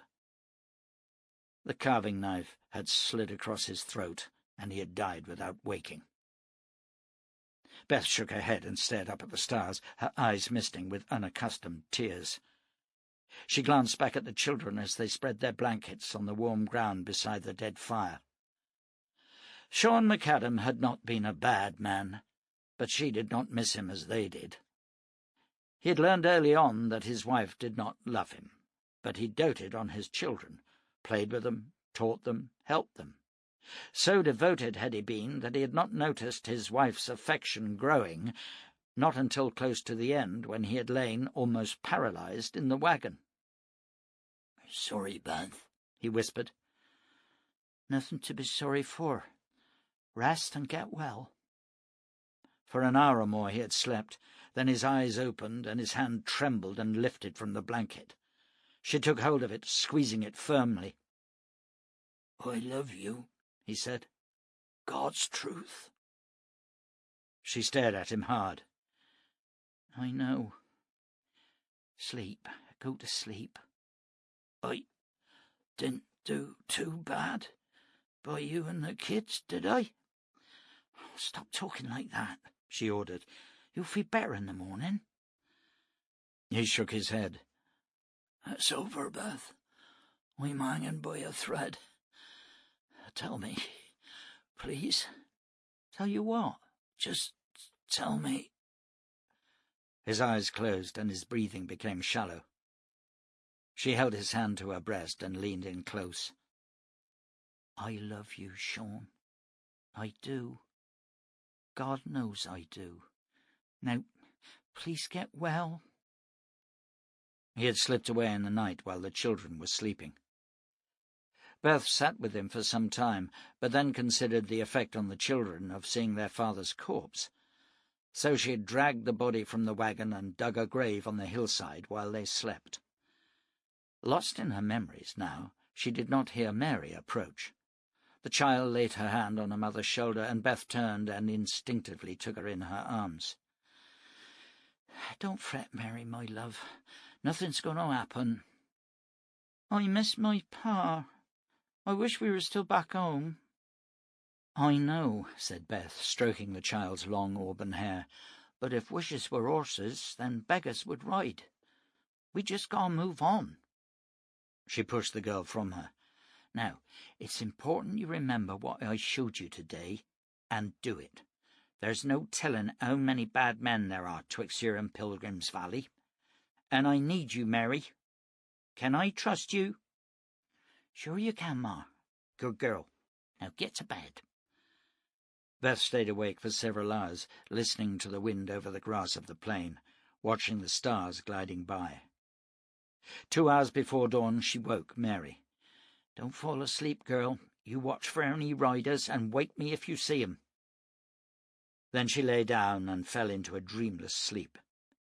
It seemed to last for only a few moments before Mary was shaking her, but the sun was clearing the eastern horizon as Beth blinked and pushed one hand through her blonde hair. "Riders, Ma. I think it's the same men." "Get in the wagon, and remember what I told you." Beth lifted the flintlock pistol and cocked both barrels. Then she hid the gun once more in the folds of her skirt and scanned the group for sign of Harry. He wasn't with them. She took a deep breath and steadied herself as the horseman thundered into the camp, and the man she remembered as Quint leapt from the saddle. "Now, missy," he said, "we'll have a little of what old Harry enjoyed." Beth raised the flintlock. Quint stopped in his tracks. She loosed the first barrel, and the ball took Quint just above his nose, ploughing through his skull. He fell back into the dust with blood pumping from a fatal wound in his head as Beth stepped forward. The sudden explosion had alarmed the horses, and the 4 remaining riders fought to settle them as Quint's mount galloped out over the plain. In the silence that followed, the men glanced at one another. Beth's voice cut into them. "You horsens have 2 choices, ride or die, and make the choice fast. I start shooting when I stop speaking." The gun rose and pointed at the nearest man. "Whoa there, lady!" the rider shouted. "I'm leaving." "You can't take us, old bitch," shouted another, spurring his horse. But a tremendous explosion came from the wagon, and the brigand was whipped from the saddle, half his head blown away. "Any other doubters?" asked Beth. "Move!" The 3 survivors dragged on the reins and galloped away. Beth ran to the wagon, took her powder horn, and reloaded the flintlock. Mary climbed down from the tailboard with the shortened rifle in her arms. "You did well, Mary," said Beth, ramming home the wad over the ball and charge. "I'm proud of you." She took the rifle and leaned it against the wagon, then cradled the trembling child in her arms. There, it's all right. Go and sit at the front. Don't look at 'em." Beth guided Mary to the driving platform and helped her up, then walked back to the bodies. Unbuckling Quint's pistol belt, she strapped it to her own waist, and then searched the body for powder and ammunition. She found a small hide sack of caps and transferred them to the wagon, then took a second pistol from the other body and hid it behind the driver's seat. Sean McAdam had never been able to afford a revolving pistol. Now they had two. Beth gathered the oxen, hitched them to the wagon, and then walked to the brigand's horse, a bay mare, and pulled herself into the saddle. Awkwardly, she rode alongside where Mary sat. "Take up the reins, child, and let's move." Samuel clambered up behind Mary and grinned at his mother. "You look just like a brigand, Ma." Beth smiled back at him, then transferred her gaze to Mary, who was sitting white-faced, staring ahead. "Take the reins, Mary, goddammit!" The girl flinched and unhooked them from the brake. "Now, let's go." Mary flicked the reins, and Beth rode up alongside the lead ox and whacked her palm across its rump. High above, the carrion birds had begun to circle. Chapter 8. Nu Khazizatra reached the old stone circle an hour before dawn. He waited, hidden in the trees, searching for any guards who might be patrolling here, but there were none that he could see. Under the bright moonlight, he studied the words on the parchment, memorizing them. Then, stone in hand, he ran from the trees onto the open ground before the circle. At once there was a thin, piercing whistle. Shadows darted for him, and a woman's voice cried out, "Alive! Take him alive!" Nu sprinted for the stone circle, its tall grey slabs promising sanctuary. A reptilian figure in black armour ran into his path, but Nu swung his huge fist into the creature's face, dashing him to the grass. Hurdling the falling body, he made it to the shadows of the stones. Once there, he swung to see more daggers closing on him. He lifted his hand. "Barak Maize Torlemes," he shouted. Lightning flashed across his eyes, blinding him, and his mind was filled with whirling colours. All sense of weight and strength left him, and he tumbled like a wind-blown feather into a storm. With a sickening lurch, he felt the ground under his feet, stumbled, and fell. His eyes opened, but at first he could see nothing save flickering lights. Then his vision cleared, and he found himself in a small clearing. Close by was a dead man, his face hideously burnt. Nu got to his feet and moved to the body. The man was wearing strange apparel, and he studied it. The clothing was unlike anything he had encountered. He walked out of the clearing and stared at the surrounding landscape. There was no city of Balakris, no view of a distant ocean. Grasslands drifted to a blurred horizon where jagged mountains soared to meet the sky. Returning to the clearing, Nu sat and examined his stone. The black veins in the gold had swelled. He had no way of knowing how much power the journey had sucked from the Sipstrassi. Moving to his knees, Nu Khazizatra began to pray. For some time he gave thanks for his deliverance from the hands of Shahrazad and her daggers. Then he asked for his family to be protected. Finally, he sought the silence in which the voice of God could be heard. The wind whispered about him, but he heard no words within it. Sunlight bathed his face, but no visions came. At last he stood. It would be safer, he knew, if his clothing matched that of the people of this land. The stone glowed warm in his hands, and his robes and cloak shimmered and changed. Now he was wearing trousers and boots, shirt, and a long jacket identical to those of the dead man. "Be careful, Nu," he warned himself. "Do not waste the power." He recalled the words of Bali, "Seek the sword of God." He had no idea in which direction to travel, but looking down at the ground he saw the tracks of a horse heading towards the mountains. With no other omen to guide him, Nu Khazizatra followed them.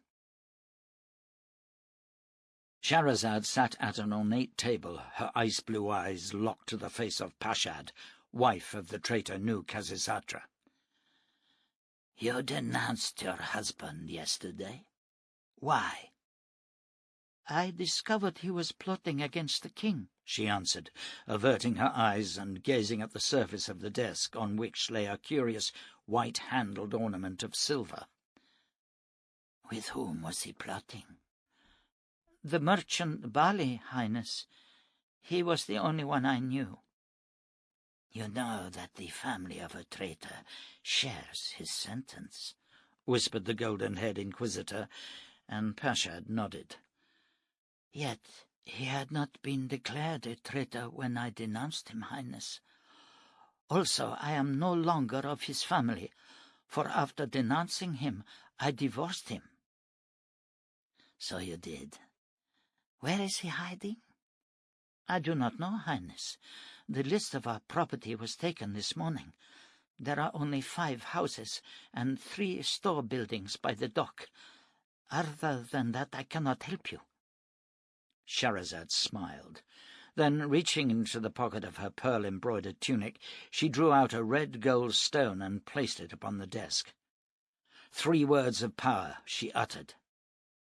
"Place your hand over the stone," she told the slim, dark-haired girl before her. Pashad did so. "Now I will ask you some more questions, but I want you to be aware that if you lie, the stone will kill you instantly. Do you understand this?" Pashad nodded, but her eyes showed her fear. "Do you know the whereabouts of the man Nu Khazisatra?" "I do not." "Do you know the names of any of his friends who may have been involved in the plot?" "That is difficult to answer," said Pashad, sweat glistening on her brow. "I know some of his friends, but I would have no way of knowing whether they shared his treason." "Do you share his treason?" "No, I do not understand any of it. How can I tell if the king is a god? My life has been spent in making my husband happy and raising his children. What should it matter to us whether the king is a god or not?" "If you did know the whereabouts of the man Nu Khazisatra, would you tell me?" "Yes," answered Pashad, "instantly." Shahrazad's surprise was genuine. Lifting Pashad's hand, she took the stone and replaced it in her pocket. "You are free to go," she said. "If you hear any news of the traitor, then make sure I know of it." "I will, Highness." Shahrazad watched the woman leave and then leaned back in her chair. A curtain by the left wall parted, and a young man stepped through, tall and wide-shouldered, yet slim of hip. He grinned and sat down in a nearby chair, lifting his booted foot to rest on the table. "You owe me," he said. "I told you she would know nothing." "Always so smug, Rudiol," she snapped. "But I am somewhat taken aback. For all I have heard of this shipbuilder, he adored his wife. I would have expected him to have taken her into his confidence." "He's a careful man. Have you any idea where he's gone?" "Yes," she said, smiling. "As a matter of fact, I have. You see, the circle has been linked to the world we discovered 2 months ago. Nu Khazisatra thought he was escaping, but instead he has travelled to our latest field of conquest. It is the land that has brought us these strange weapons." She lifted the pistol from the desktop and tossed it to Rodiel. It was silver-plated with grips of carved white bone. "The king wishes you to become proficient with these guns." "Will he equip an army with them?" "No, the king believes them to be vulgar. But my daggers will prove their potency in war." Rodiel nodded. "And Nu Khazisatra?" "He's stranded in that strange land. He does not speak the language, nor does he know a way back. I will find him." "So sure of yourself, Shahrazad? Beware." Do not mock me, Rodiol. If I am arrogant, it is with good cause. The king knows my talents. We all know your talents, dear Scheherazade. Some of us have even enjoyed them. But the king is right. These weapons are vulgar beyond description. There's no honour in dispatching an enemy with such a monstrosity. You fool! You think there is more honour in an arrow or a lance? They are merely weapons of death. A clever man can dodge an arrow, Scheherazade, or sidestep a lance. But with these, death strikes a man unawares, and their mastery takes no skill. He walked to the window and stepped out into the courtyard beyond. 2 prisoners were tied to stakes. Wood had been piled around their feet and legs. "Where is the skill?" asked Rodiol, cocking the pistol smoothly. 2 shots rang out, and the victims at the stakes sagged against their ropes. All a man needs is a good eye and a swift hand. But with a sword, there are over 40 different variations on the classic block and riposte. 60, if you count the sabre. But if it is the king's wish, I will learn how to handle the thing. It is the king's wish, Rodiol. Perhaps you will be able to polish your skills in my new world. There are men there who are legends because of their skill with such weapons. I will hunt them down for you and have them brought back for your education." "How sweet of you, Scheherazade. I will look forward to it. Can you give me a name to disturb my dreams?" "There are several. Johnson is one, Crow another. Then there is Daniel Cade. But above them all there is a man called Jon Shannow. They say he seeks a mythical city, and they call him the Jerusalem Man." "Bring 'em all, Scheherazade. Since our conquests in the north, we've been sadly lacking in good sport." Chapter 9. Shannow knew from the moment he set off in pursuit that he would be too late to help the woman and her family, and anger burned in him.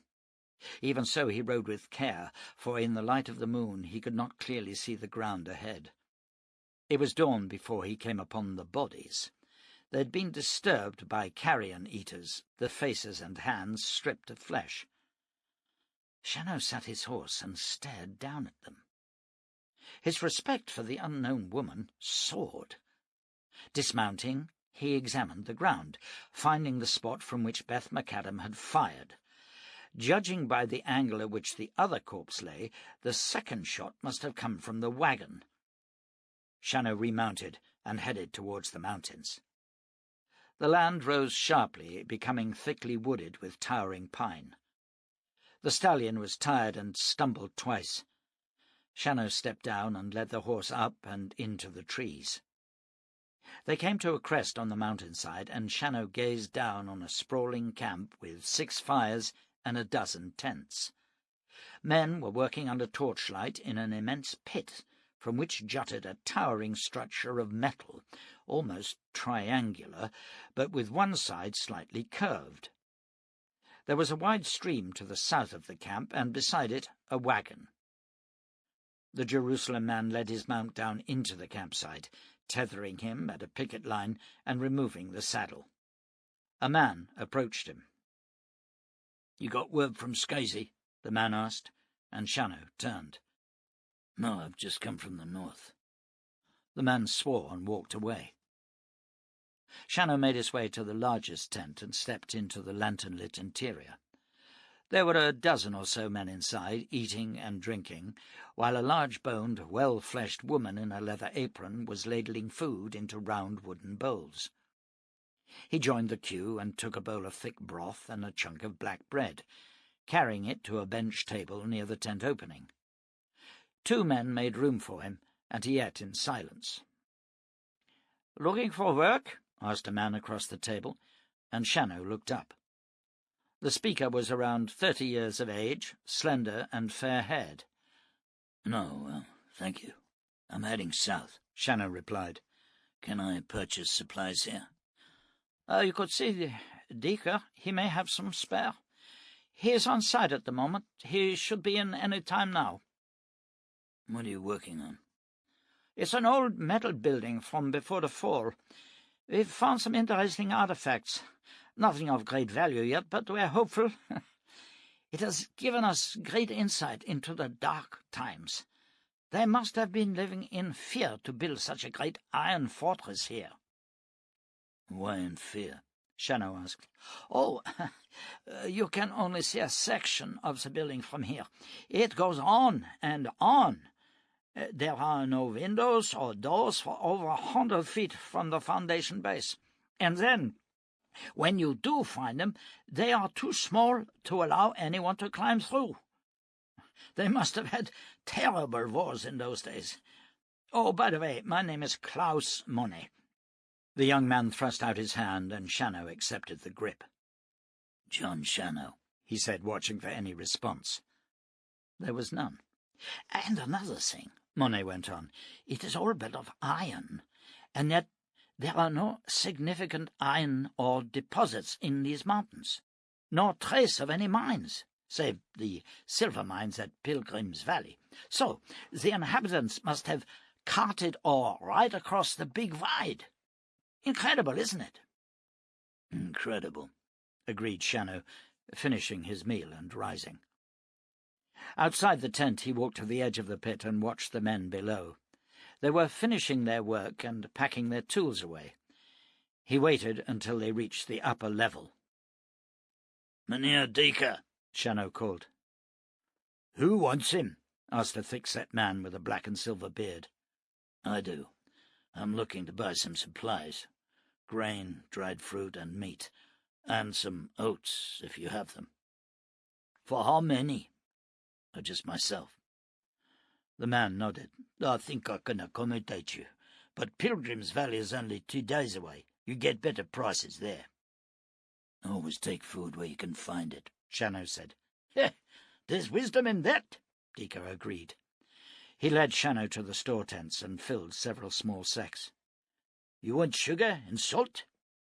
"If you can spare it." "How long have you been working on this site?" "About a month." "Oh, it's one of the best. There will be a lot of answers here, mark my words." "And you think it is a building?" "What else can it be?" asked Deaker with a broad grin. "It is a ship," Shannow told him. "I like a man with a sense of humour, mynheer. I estimate that it is over 300 feet long, most of it still buried, and it is made of iron. Did you ever see anyone float a piece of iron?" "No, but I have seen an iron ship before, and considerably bigger than this one." Deaker shook his head. "I am an arcanist, mynheer. I know my business. I also know you do not get ships at the centre of a landmass. That will be 3 full silvers." Shannow said no more, but paid for the food with barter coins and carried it back to his saddle, stowing it in his cavernous bags. Then he walked back through the camp towards the wagon by the stream.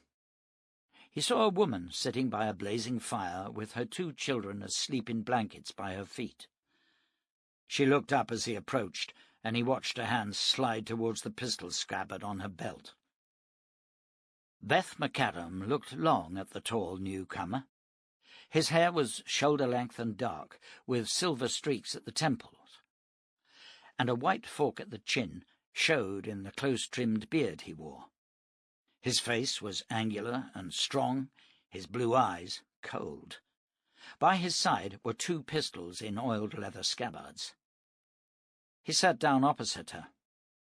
"You coped well with a perilous journey. I congratulate you. Very few people would have dared to cross the Big Wide without the protection of a wagon convoy." "You get straight to it, don't you?" she said. "I do not understand you." "Well, I do not need a guide, or a helper, or a man around me. Thank you for your offer, and good night." "Have I offended you?" Shannow asked softly, his blue eyes locked to her own. "I don't offend easily. Neither do you, it seems." He scratched at his beard and smiled. In that moment his face lost some of its harshness. "No, I do not. If you would prefer me to leave, I will do so." "Help yourself to some tea," she said. "After that, I would like some privacy." "That is kind of you." As he leaned forward to lift the kettle, he froze, then stood, turning to face the darkness. Two men walked into the firelight. Beth eased her hand around the butt of a pistol. Mynheer Shannow, do you have a moment?" asked Klaus Monet. "There is someone I would like you to meet." He gestured to his companion, a small, balding figure with a sparse white beard. "This is Boris Heimat. He is a leading arcanist." The man dropped his head in a short bow and offered his hand. Shannow took it.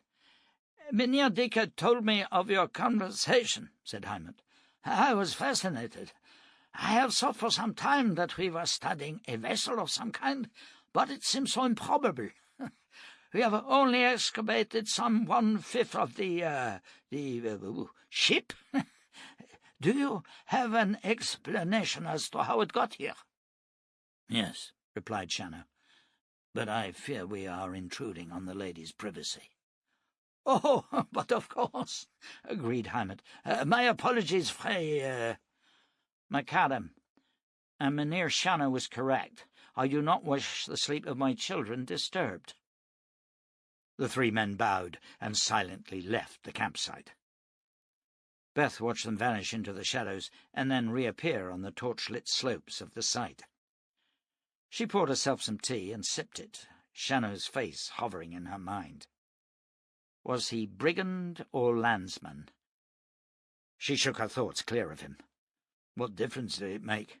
She would not see him again.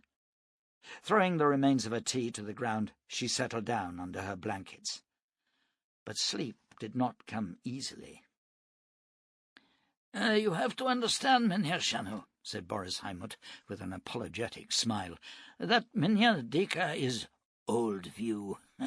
He is a biblical man and believes the world is currently enduring the last days. To him, Armageddon was a reality that began, to the best of our knowledge, 317 years ago. For myself, I am a long-view scholar. It is my belief that we have seen at least 1,000 years of civilization following the death of the man Jesus. That civilization knew wonders that are now lost to us. This find has already cast great doubts on the old view. If it is a ship, the doubts could become certainties." Shannow sat silently, uncomfortable within the small tent, and acutely aware that the bright lantern was casting shadows on the canvas. He knew he should be in little danger here, but years of being both hunter and hunted left him uneasy when sitting in exposed places. "I can tell you little, Mynheer," he said. "More than 1,000 miles from here is a tall mountain. High on a ledge there is a rotting vessel of iron, around 1,000 feet long. It was a ship. I learned this from people who lived close by it and knew its history. It seems this landmass was once at the bottom of an ocean, and many ships sank during storms." "But the ancient cities we have found," questioned Heimat. "There are even ruins less than 2 miles from here. How is it they were built at the bottom of an ocean?" "I too wondered this. Then I met a man named Samuel Archer, a scholar like yourself. He proved to me that the world had toppled not once, but twice. The cities themselves are indeed ancient, from an empire called Atlantis that sank below the oceans before the time of Christ." "Revolutionary words, Mynheer. In some areas you could be stoned to death for saying them." "I am aware of that," said Shannow. "However, when you excavate more of the ship, you will find the great engines that powered it, and a wheelhouse from where it was steered. Now, if you'll excuse me, I need to rest." "A moment, sir," put in Klaus Monet, who had been sitting in silence as the two older men spoke. Would you stay with us? Become part of the team? I do not think so, answered Shannow, rising. It is just that— Monet looked to the elderly Heimat for support, but the scholar shook his head, and Monet lapsed into embarrassed silence. Shannow stepped from the tent and made his way to his horse. He fed the beast some grain, then spread his blankets on the ground beside it. He could have told them more. The glowing lights that burned without flame, the navigational devices, all the knowledge he had gained from the Guardians during the Hellborn War. But what would it serve?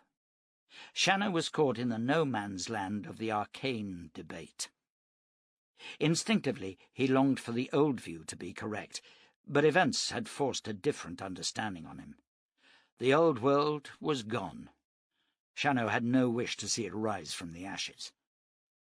Just as he was drifting to sleep, he heard a gentle footfall on the earth. He drew a pistol and waited. The slender figure of Klaus Monet crouched beside him. "I am sorry to intrude on you, Mynheer Shannow, but you seem a man of action, sir, and we sorely need someone like you." Shannow sat up. "Explain yourself." Monet leaned in close. "This expedition was led by Boris.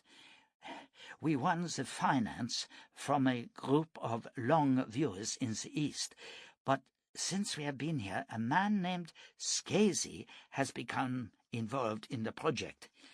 He has put his own men, led by Dika, in charge, and now some of the finds are being sent to him in Pilgrim's Valley." "What kind of finds?" "Gold bars, gems from steel boxes in one of the deep rooms. It is theft, Mynheer Shannow."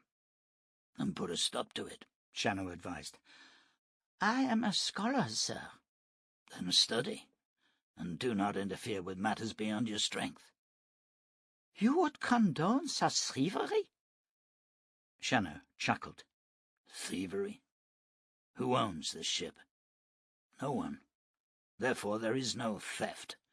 Two groups of men desire what is here. The strongest will take what he wills. That is the way of life, Mynheer Monet. Strength always decides." "But with you, we would be stronger." "Perhaps, but you will never know. I leave in the morning." "Are you afraid, Mynheer Shannow? Or do you just desire more coin? We can pay." "You could not afford me, sir. Now leave me to sleep." The morning sky was grey, and rain on his face woke Shannow soon after dawn. He rose from his blankets and rolled them into a tight bundle, tying them with strips of oiled hide. Then he put on his heavy, double-shouldered topcoat and saddled the stallion. Two men came walking towards him through the misty rain, and Shannow turned and waited. "Looks like you beat us to it," said the first, a broad-shouldered man with a gaping gap where his front teeth should have been. His comrade was shorter and more lean. Both were wearing pistols. "Well, don't let us stop you," continued the big man. "Be on your way." Shannow remained silent. "Are you deficient in the hearing?" the second man asked. "You're not wanted here." A small crowd had gathered in the background, and Shannow caught sight of Heimat and Klaus Monet. Of Dika there was no sign. "I see. Let's help him on his way," said the big man, stepping in. But Shannow's hand shot up with fingers extended and hammered into his throat. He fell back choking, then sank to his knees. Shannow's eyes fixed on the second man. "Be so kind as to tie my blanket roll to my saddle," he said softly. The man swallowed hard and licked his lips, his hand hovering over the pistol butt. "Today," stated Shannow, "is not a good day to die. A man should at least see the sun in the heavens." For several seconds the man stood tense. Then he cast a nervous glance at his comrade, who was kneeling and holding his throat, his breathing hoarse and ragged. He knew he should grab for his pistol, but he could not make his hand obey him. His eyes flickered up to meet Shannow's. "Damn you!" he whispered. His hand fell away from the gun, and he moved to the blanket roll, swinging it over the back of the saddle and tying it into place. "Thank you," said Shannow. "And now say to your friend." He stepped into the saddle and swung the stallion towards the north. The crowd parted, and he resisted the urge to glance back. Now was the moment of greatest danger, but there was no shot. He angled the stallion down to where Fray McAdam's wagon had been camped. It was gone. Shannow was angry with himself. There was no need to have shamed the men Dika had obviously sent to see him on his way. He should have mounted and left as they'd asked him. Only pride had prevented him from doing just that, and pride was a sin in the eyes of the Almighty. "That is why you cannot find Jerusalem, Shannow," he told himself.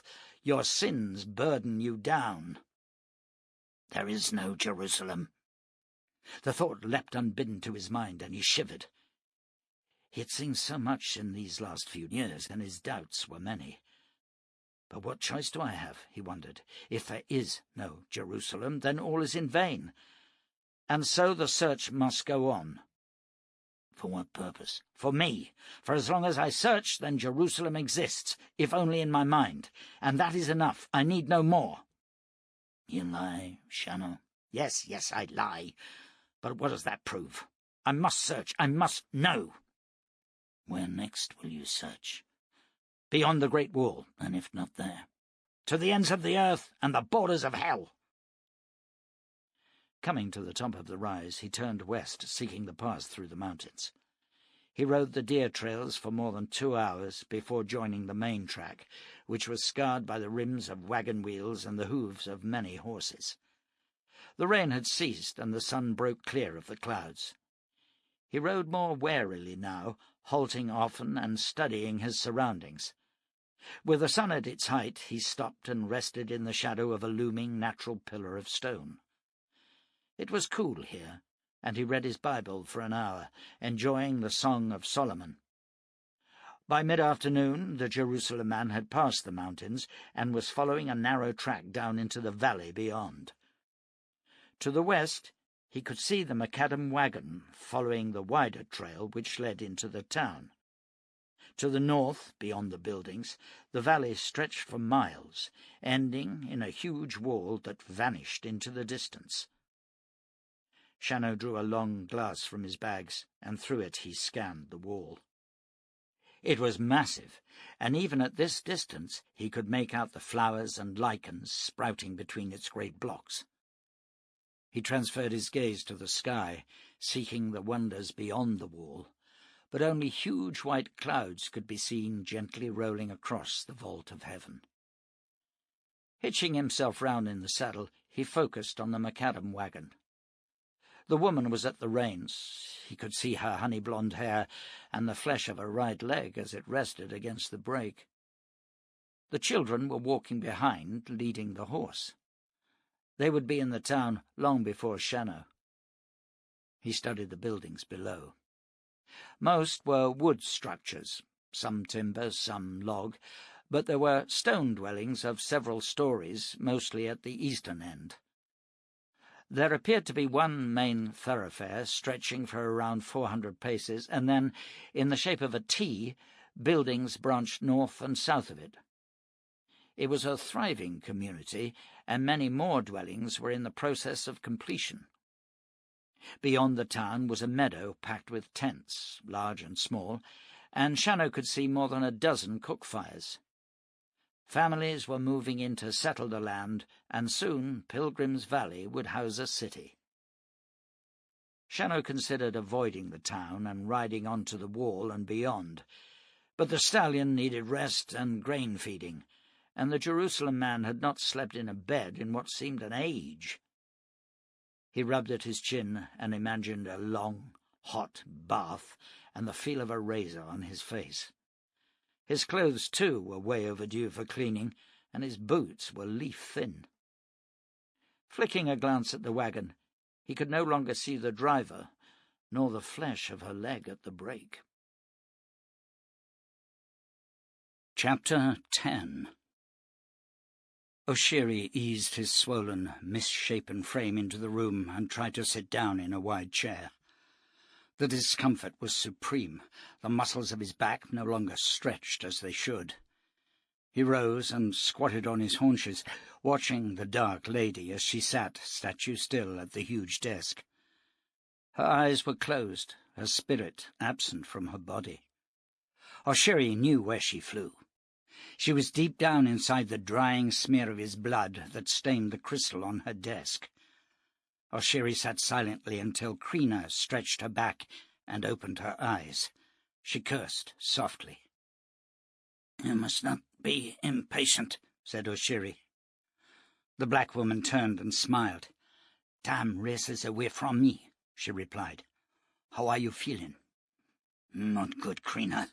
Now I know how Shiran felt, and why he left. Perhaps I should go too." "No, I will not hear such talk. I am close, Oshiri. I know I am. All I need to find out is why the daughter molecules depart from the norm. They should not. It is against nature." Oshiri chuckled. "Are we not against nature, my dear? Did God ever intend a lion to walk like a man?" "I am not worthy to discuss God's hymns, Oshiri. But your genetic structure was altered hundreds of years ago, and now it is reverting. There must be a way to halt it." "But that is what I'm saying, Krina. Perhaps God wants us back the way he created us." "I should never have told you the truth," Krina whispered. His tawny eyes locked on her dark face. "We have left the others in the joy of their myths, but it is better for me to know the truth. Dear Lord Krina, I am a lion. I should be padding the forests and the mountains, and I will be." "You were born as a human," she told him, "and you grow into a man, a fine man, Oshiri. You were not intended to prowl the wilds. I know it." "And Shiran was? No, Krina, you are a fine scientist, and you have cared for the people of the Diani, but I think your emotions are ruling your intellect. We always thought that we were the chosen people. We saw the statues in the cities and believed that man was once subservient to us. The truth may not be palatable, but I can live with it. It will not change the law of the One, that Oshiri becomes a lion." "Nor if he does not," said Krina. "Someone, a long time ago, began an experiment on chromosome engineering. The reasons I can only guess at. But the chain of life was altered in several species, and this was successful. Until now. What could be done then can be done now, and I will find a way to reverse the process." "The bears have all reverted," he pointed out. "The wolvers are dying. And did you not make the same promise to Shiran?" "Yes, damn you, I did. And I'll say it to the next unfortunate. I'll keep saying it until I make it true." Oshiri looked away. "Forgive me, Krina. Do not be angry." "Dear God, I'm not angry with you, my dear. It is me. I have the books inside my head and the knowledge, but the answer eludes me." "Take your mind from it for a while. Walk with me." "I can't. I have no time." Oshiri pushed himself painfully to his feet, his great head lolling to one side. "We both know that a tired mind will find no answers. Come, walk with me on the hillside." He put out his hand, sheathing the talons that leapt unbidden from the new sockets at the ends of his swollen fingers. She put her fingers into the black mane on his cheek and kissed him gently. "Just for a little while, then." Together they walked along the statue-lined hall and out into the bright sunlight blazing down on the terraced gardens. He stopped at a long marble bench and stretched himself along it. She sat beside him with his head resting on her lap. "Tell me again of the fall," he said. "Which one?" "The disaster that destroyed Atlantis, the one with the Ark." "Which Ark?" she asked him. "During the Between Times there were more than 500 legends involving great floods. The Hopi Indians, the Arabs, the Assyrians, the Turks, the Norse, the Irish, all had their own racial memories of the day the world toppled, and each had their ark. For some it was gopher wood, for others reeds. Some were giant vessels, others huge rafts. But the Between Times people did not believe the legends, did they?" "No," she admitted. "It was part arrogance. They knew the earth had changed, that the axis was no longer what it was, but they believed it was a gradual happening. However, the evidence was there.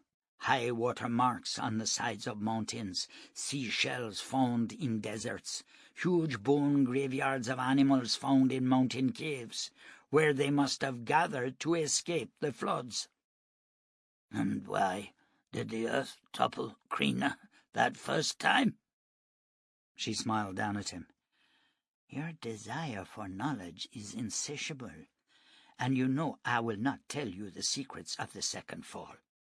You are too guileless to attempt cunning or sherry." "Tell of the first fall. Tell me." "I do not have all the answers. There was tremendous seismic activity. Tidal waves rolled across the lands, thousands of feet of rushing water. There are indications in legend I have read of the sun and the moon reversing their motions, the sun rising in the west. That phenomenon could only have been caused by the earth suddenly rolling. One of my teachers believed it was the result of a meteor striking the earth. Another claimed it was the increasing weight of ice at the poles. Perhaps it was both. Many legends talk of the Atlanteans finding a source of great power and disturbing the balance of the world. They did indeed find such a power source. Who knows the truth? Whatever the answer, the roaring seas destroyed much of the world, and most of the continent that had been Atlantis sank beneath the new oceans." "Did no Atlanteans escape?" "Some who lived in the far north survived. Another group lived on a large island which had once been a mountain range. It used to be called the Canaries. They lived there undisturbed until the middle 1300s AD. Then they were discovered by a seafaring nation called the Spanish. The Spanish butchered them all, and the language and the culture were destroyed for all time." "Between Times people were unusually harsh," said Oshiri. "Most of your stories concerning them deal with death and destruction." "They were harsher than you could possibly imagine," Krina responded. "And the second fall was worse than the first?" 1,000 times worse. By then the world's population had multiplied many times, and almost 80% of them lived in lands that were at best no more than 100 feet above sea level. Some were below it, and relied on sea walls or dikes. When the earth toppled, they were destroyed utterly. And yet man survived, as did the people of the Diani. We are tough, Oshiri, and incredibly resourceful, and God did not want us all to die." "But is human man still evil and harsh? Does he still slaughter his fellows beyond the wall?" "He does. But not all men are evil. There are still those who resist the spell of the land." "When they breach the wall, will they come peacefully?" "I don't know, Oshiri. Now I must return to my work." Oshiri watched the woman walk to her laboratory. Her skin was ebony dark and glistened as if oiled, and the undulating sway of her hips was a joy to behold. He realized he was now appreciating her beauty on a more aesthetic plane, yet another sign of the impending change. He raised himself from the bench and ambled down the terraces until he came to the main street. Everywhere there were people moving about their business. They saw him and bowed low, as befitted a man soon to be a god. A god. The humour of it touched him fleetingly. Soon his mind would lose its intelligence. His voice would become a roar, and he would spend the rest of his days driven not by a lust for knowledge, but by the desire to fill a swaying belly. He remembered the first day when the woman known as Krina had arrived at the city. Crowds had gathered to gaze on the blackness of her skin.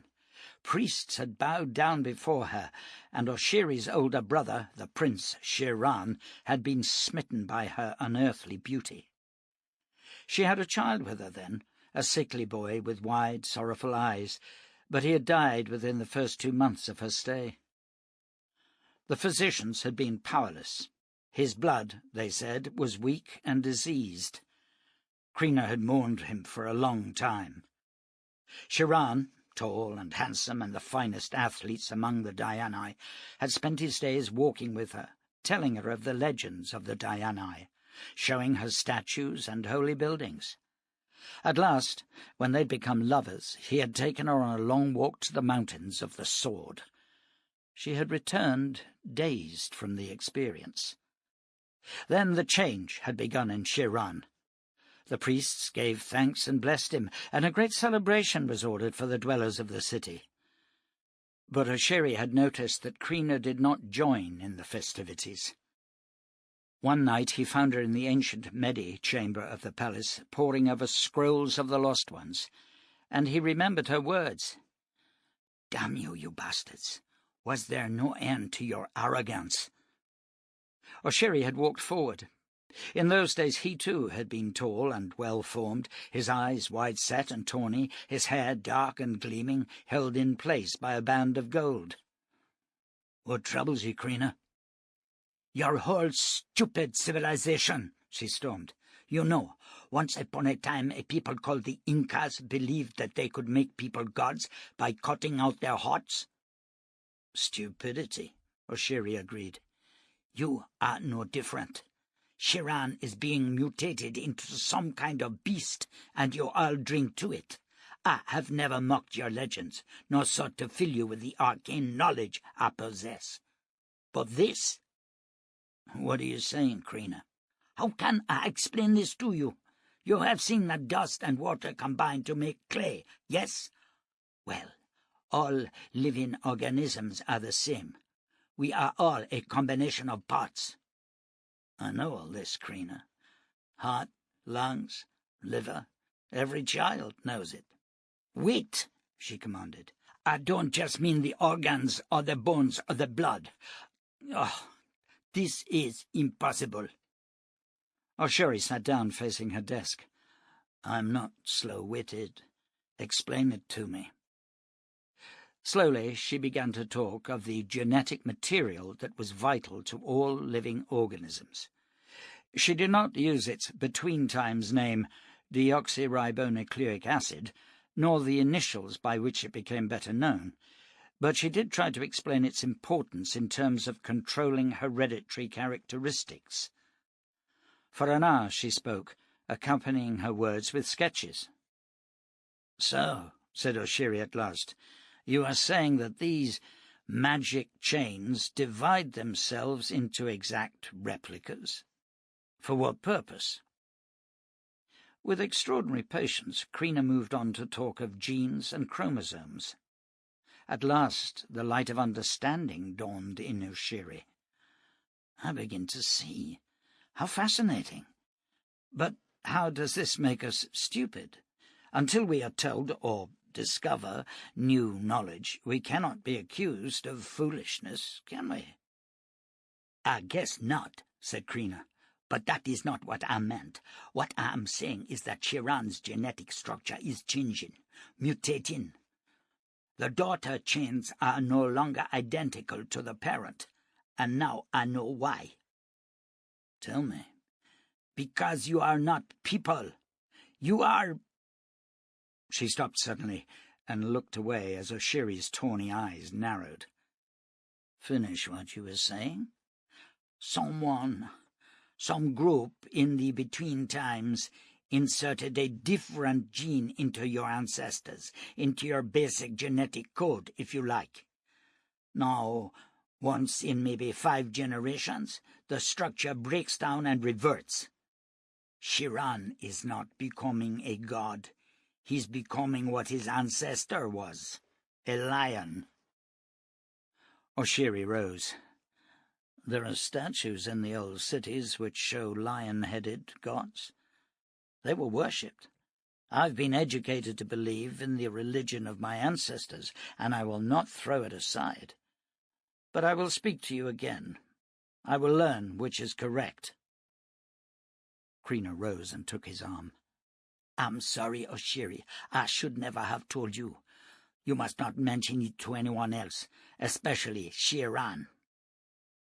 It is rather too late for that, said Chiron as he ambled into the room, his huge leonine head tilted. I am sorry, Krina. It was rude to listen, but I could not help myself. I don't know about you, Oshiri, but I do know I never felt less like a god. Oshiri had seen tears in the great tawny eyes and had backed away from the former lovers. Chiron had fled the city 3 months later, passing from the land without comment. Oshiri had spent the time since then with Krina, learning in secret all the dark lore of the between times, save how it fell. Then, a month ago, Oshiri himself had woken in the dawn to find his muscles racked with pain and his face strangely distended. Krina had worked ceaselessly to help him, but to no avail. Now all he wanted was to learn as much as he could about the land, the stars, and the Lord of all things. And he had one dream he held in his heart like a jewel. He wanted to see the ocean, just once. Her dreams were troubled. She was sitting at a feast, the only woman present. Around her the men were handsome and tall, their smiles easy, full of warmth and friendliness. She reached out to touch her companion, and her hand rested on his arm, felt the fur. Then she recoiled and looked up into tawny eyes that chilled her, saw the long fangs that could rend her flesh. She sat frozen as, one by one, the men became lions, their eyes no longer friendly. She awoke in a cold sweat and swung her long legs from the bed. The night was cool, and the breeze from the balcony window caressed her naked body as she walked to the balcony and gazed over the moonlit city. The people of the Diani slept now in blissful ignorance of the real doom that awaited them. She shivered and returned to the bedroom. Sleep would not come, but she was too tired to work. Wrapping herself in a warm woolen blanket, she pulled a chair to the balcony and sat beneath the stars. "I miss you, Samuel," she said, picturing the kindly face of the husband she had lost, the father of the son she had lost. If all men had been like you, the world would have remained Eden. But all men were not as Samuel Archer had been. They were driven by greed or lust, hate or fear. She shook her head. The people of the Diani had never known war. They were gentle and conciliatory, kind and understanding. Now, like a perverse cosmic jest, they were beginning a reversion to savagery. The bear people had long since lost their humanity. Krina had journeyed with Chiron to one of their settlements close to the Pool of the Sword, and what she had seen there was terrifying. Only one human was left among them, and he had begun to revert. "Go away from us," he had said. "We are cursed." Now their settlement was deserted, the tribe moving to the high timberlands away from prying eyes, far from pity or loathing. A hunting roar sounded in the distance from the pride that roamed the plain before the city, and Krina shivered. Some 30 lions were living there, preying upon the deer and antelope. Yet once they had been men and women who talked and laughed and sang. Her eyes scanned the ancient buildings. Just 400 of the Dianae remained, not enough to survive and grow. "Why do you see the lions as gods?" Krina had asked the old priest Menchor. "They lose the power of speech and become mindless." "The tale of elder days," he replied, smiling as he closed his eyes and began to recite the opening of the book. "First there was the goddess Meriksen, who walked under the sun and knew no words, no ancient stories, nor even the name of her father, nor even that her father had a name. The law of the One touched her, and her name was born, and she knew. Yet in knowing, she also realized that she had lost a great gift, something wonderful, and it grieved her. Her son was born, but he was no god. He was a man.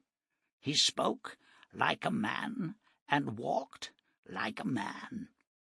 He knew his name and the name of his mother and many more names, but he too sensed a loss, an empty place in the depths of his soul. And he was the father of the Dianae, and the people grew, and they lived in the great garden with the walls of crystal. But one day the law of the One was assailed by many enemies. The land was in turmoil, the walls split asunder, and great waters destroyed the garden. The Dianae themselves were almost destroyed. Then the waters subsided, and the people gazed upon a different world. The law of the One visited his presence upon Penran, and he became the prophet. He told us what was lost and what was gained. We had lost the road to heaven. We had gained the path to knowing. He was the first to lead us here, and the first to leave the path and find the road." The old man opened his eyes. "There is far more, Krina, but only the Dianae could understand." "You believe that knowledge prevents you from seeing heaven?" "It is a great barrier. The soul can exist only in purity. Knowledge corrupts. It fills us with dreams and desires. Such ambition keeps our eyes from the law of the One." "Yet a savage lion knows only hunger and lust." "Perhaps, but he does not slay wantonly, and if his belly is full, a young antelope can walk to a pool beside him and drink in safety." "You will forgive me for not sharing your faith." "Even as you have forgiven me for not sharing yours." "Perhaps we are both correct," said Menchor. "For do we not have similar origins? Did you not also originate in a garden, and were you not also cast from it? And did you not also, with the sin of Adam and the crime of Cain, lose the road to heaven?" Krina had laughed then, and politely conceded the argument. She liked the old man, but she had one last question.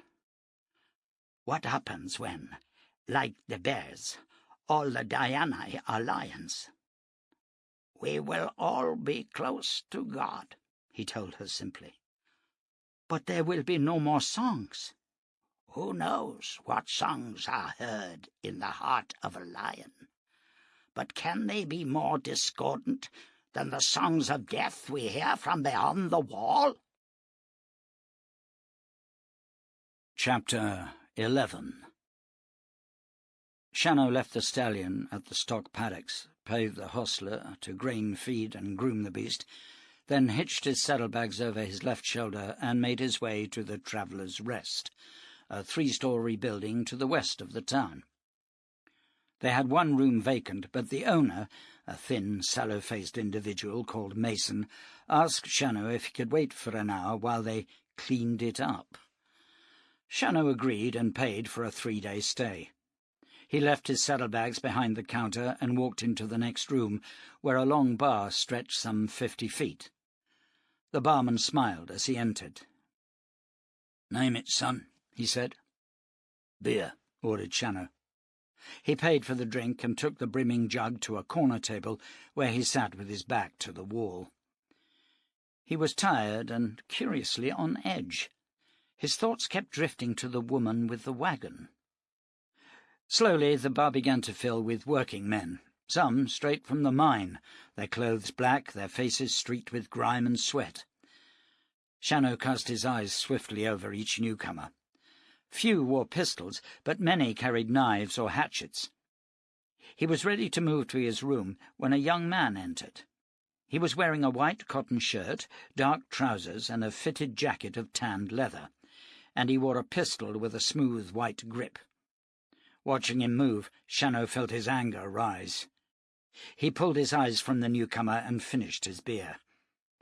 They always looked the same, bright-eyed and smooth as cats. The mark of the hunter, the killer, the warrior.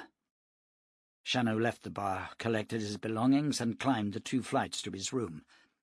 It was larger than he'd expected, with a brass-fitted double bed, 2 easy chairs, and a table on which sat an oil light. He dumped his bags behind the door and checked the window. Below it was a drop of around 40 feet. Stripping off his clothes, he lay back on the bed and slept for 12 hours. He awoke ravenous, dressed swiftly, strapped on his guns, and returned to the ground floor. The owner, Mason, nodded to him as Shannow approached. "I could do with a hot bath," he said. "Outside and turn to your left. About 30 paces. You can't miss it." The bathhouse was a dingy shed in which 5 metal tubs were separated by curtains hung on brass rings. Shannow moved to the end and waited while 2 men filled the bath with steaming water. Then he stripped and climbed in. There was a bar of used soap and a hard brush. He lathered himself clean and stepped from the tub. The towel was coarse and gritty, but it served its purpose. He dressed, paid the attendants, and wandered across the main street, following the aroma of frying bacon. The eating-house was situated in a long cabin under a sign of the Jolly Pilgrim. Shannow entered and found a table against the wall, where he sat facing the door. "What will you have?" asked Beth McAdam. Shannow glanced up and reddened. Then he stood and swept his hat from his head. "Good morning, Fray McAdam." "The name's Beth, and I asked what you wanted." Eggs, bacon, whatever there is." "They've got a hot drink here made from nuts and tree bark. It's good with sugar." "Fine, I'll try some. It did not take you long to find work." "Needs must," she said, and walked away. Shannow's hunger had evaporated, but he waited for his meal and forced his way through it. The drink was bitter, even with the sugar, and black as the pit, but the aftertaste was good. He paid from his dwindling store of barter coins and walked out into the sunshine. A crowd had gathered, and he saw the young man from the night before standing in the centre of the street. "Hail, man, it's easy," he said. "You just stand there and drop the jug any time you're ready." I don't want to do this, Clem," said the man he was addressing, a portly miner. "You might kill me, goddammit." "Never killed no one yet with this trick," said the pistolier. "Still, there's always a first time." The crowd hooted with laughter. Shannow stood against the wall of the eating-house and watched the crowd melt away before the 2 men, forming a line on either side of them. The fat miner was standing some 10 feet from the pistolier, holding a clay jug out from his body at arm's length. "Come on, Gary, drop it," someone shouted. The miner did so, as Shannow's eyes flicked to the pistolier. His hand swept down and up, and the crack of the shot echoed in the street. The jug exploded into shards, and the crowd cheered wildly. Shannow eased himself from the wall and walked around them towards the hotel. "You don't seem too impressed," said the young man as Shannow passed. "Oh, I was impressed," Shannow assured him, walking on, but the man caught up with him. "The name's Clem Steiner," he said, falling into step. "That was exceptionally skillful," commented Shannow. "You have fast hands and a good eye." "Could you have done it?" "Never in a million years," Shannow replied, mounting the steps to the hotel. Returning to his room, he took the Bible from his saddlebag and flicked through the pages until he came to the words that echoed in his heart. "And he carried me away in the spirit to a mountain great and high, and showed me the holy city, Jerusalem, coming down out of heaven from God. It shone with the glory of God, and its brilliance was like that of a very precious jewel, like a jasper, clear as crystal. It had a great high wall with 12 gates, and with 12 angels at the gates. The city does not need the sun or the moon to shine on it, for the glory of God gives it light, and the Lamb is its lamp. Nothing impure will ever enter it, nor will anyone who does what is shameful or deceitful." Shannow closed the book. A great high wall, just like the one at the end of the valley. He hoped so. By God, he hoped so. Awoken by the sound of gunshots, Shannow rolled from the bed and moved to the side of the window, glancing down into the moonlit street below. 2 men lay sprawled in the dust. Still standing was Clem Steiner, a pistol in his hand. Men were running from the drinking houses and the sidewalks. Shannow shook his head and returned to his bed. In the morning he took his breakfast in the long bar, a simple bowl of hot oats and a large jug of the black drink called Baker's, after the man who had introduced it to the area some 8 years before. Boris Heimat approached his table. "Do you mind if I join you, sir?" he asked diffidently. Shannow shrugged, and the small, balding arcanist pulled up a chair and sat. The barman brought him a Baker's, and Heimat sat in silence for a while, sipping it. "An interesting mixture, Mynheer Shannow. Do you know it also cures headaches and rheumatic pain? It is also mildly addictive." Shannow put down his jug. "Oh, no, no," said Heimat, smiling. "I mean that one acquires a taste for it. There are no harmful effects. Are you staying long in Pilgrim's Valley?"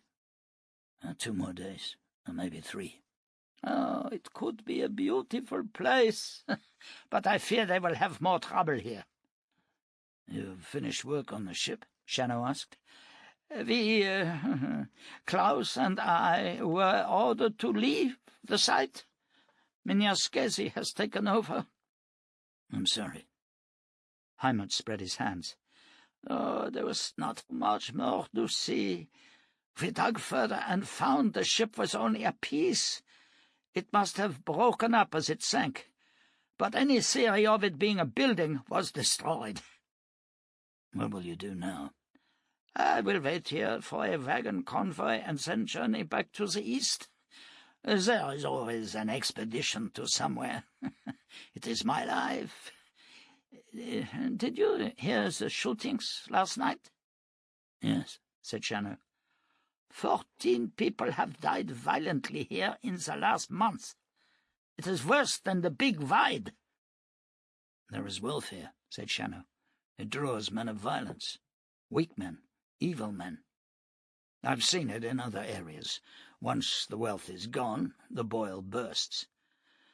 "But there are some men, Mynheer Shannow, who have a talent for lancing such boils, are there not?"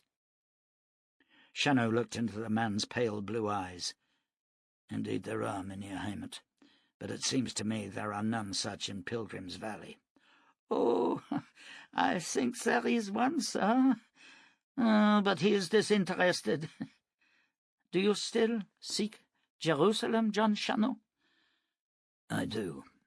and I'm no longer Lance Boyles." Heimat looked away and changed the subject. "I met a travelling man 2 years ago who said he had been south of the Great Wall. He talked of astonishing wonders in the sky, a great sword that hung below the clouds, a crown of crosses above its silver hilt. Less than 100 miles from it there was a ruined city of incredible size. Oh, I would sell my soul to see such a city." Shannow's eyes narrowed. "Do not say that, even lightly. You might be taken up on it." Heimat smiled. "Oh, my apologies, sir. I forgot momentarily that you are a man of religion. Do you intend to venture past the wall?" "I do." "It is a land of strange beasts and great danger." "There is danger everywhere, Mynheer. 2 men died on the street last night. There is no safe place in all the world." "That is increasingly true. Since the last full moon there have been, in Pilgrim's Valley alone, 6 rapes, 8 murders, 6 fatal shootings, and innumerable injuries from knife fights and other brawls." "Why do you retain such figures?"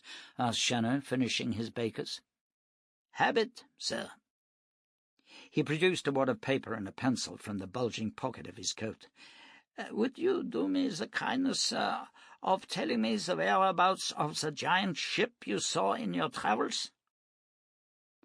For almost half an hour, Heimat questioned the Jerusalem man about the ghost ship and the ruined cities of Atlantis. Finally, Shannow rose, paid for his breakfast, and strolled onto the street. For most of the morning he toured the town. It was quiet at the western end, where most of the houses betrayed the wealth of the inhabitants, but towards the east, where the buildings were more mediocre and flimsy, he saw several scuffles outside taverns and drinking-houses. At the end of the town was a vast meadow, filled by tents of various sizes. Even here there were drinking areas, and he saw drunkards sitting or lying on the grass in various stages of stupor. The town had sprung up around a silver mine, and this had attracted vagrants like ants to a picnic. And with the vagrants came the brigands and the thieves, the dice-rollers and the Karnat players. He left the tent town and moved back along the main thoroughfare. The sound of children singing came from a long, timber-built hall. He stopped for a while and listened to the tune, trying to place it. It was a pleasant sound, full of youth and hope and innocent joy. At first it lifted him, but this was followed by a sense of melancholy and loss, and he walked on. Outside the Traveller's Rest, a large crowd had gathered, and a man's voice could be heard, deep and stirring. Shannow joined the crowd and looked up at the speaker, who was standing on a barrel.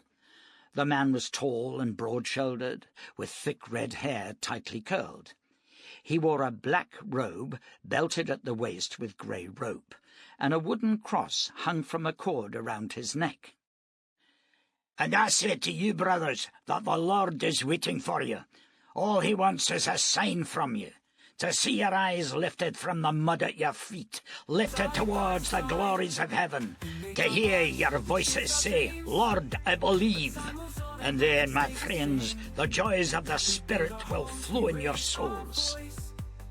A man stepped forward. "And then he'll make us wear pretty black dresses like that one, eh? Tell me, parson, do you have to squat to piss?" "Such is the voice of ignorance, my brothers," began the parson, but the man shouted him down. "Ignorance? You puking son of a bitch. You can take your puking Jesus and tell him to go." The parson's booted foot flashed out, catching the man under the chin and catapulting him from his feet. "As I was saying, dear friends," he continued, "the Lord waits with love in his heart for any sinner who repents. But those who persist in evil ways will fall to the sword of God, to burn in lakes of hellfire. Put aside evil and lust and greed. Love your neighbour as yourself.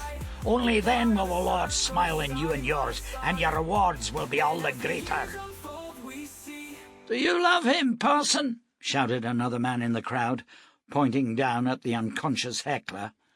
"Like my own son," replied the parson, grinning. "But children must first learn discipline.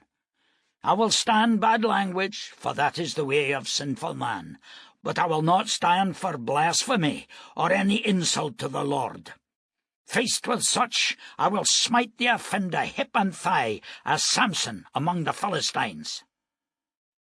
"How do you feel about drinking, parson?" called a man at the back. "Nice of you to ask, my son. I'll have a strong beer." As the laughter began, the parson raised his arms for silence. "Tomorrow is the Sabbath, and I will be holding a service beyond the town of tents.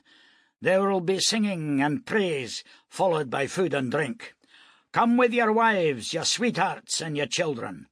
We'll make a day of it in the meadow. Now, where's that beer I was promised?" He stepped down from the barrel and moved to the fallen man. Hoisting him to his feet, the parson lifted the man to his shoulder and marched up the steps into the traveller's rest. Shannow remained in the sunlight. "Impressive, is he not?" asked Clem Steiner. When Shannow turned, the young man's eyes were bright and challenging. "Yeah," Shannow agreed. "I hope the little fracas didn't trouble you in the night." "No, it did not. Excuse me," replied Shannow, moving away. Steiner's voice floated after him. "You bother me, friend. I hope we will not fall out." Shannow ignored him.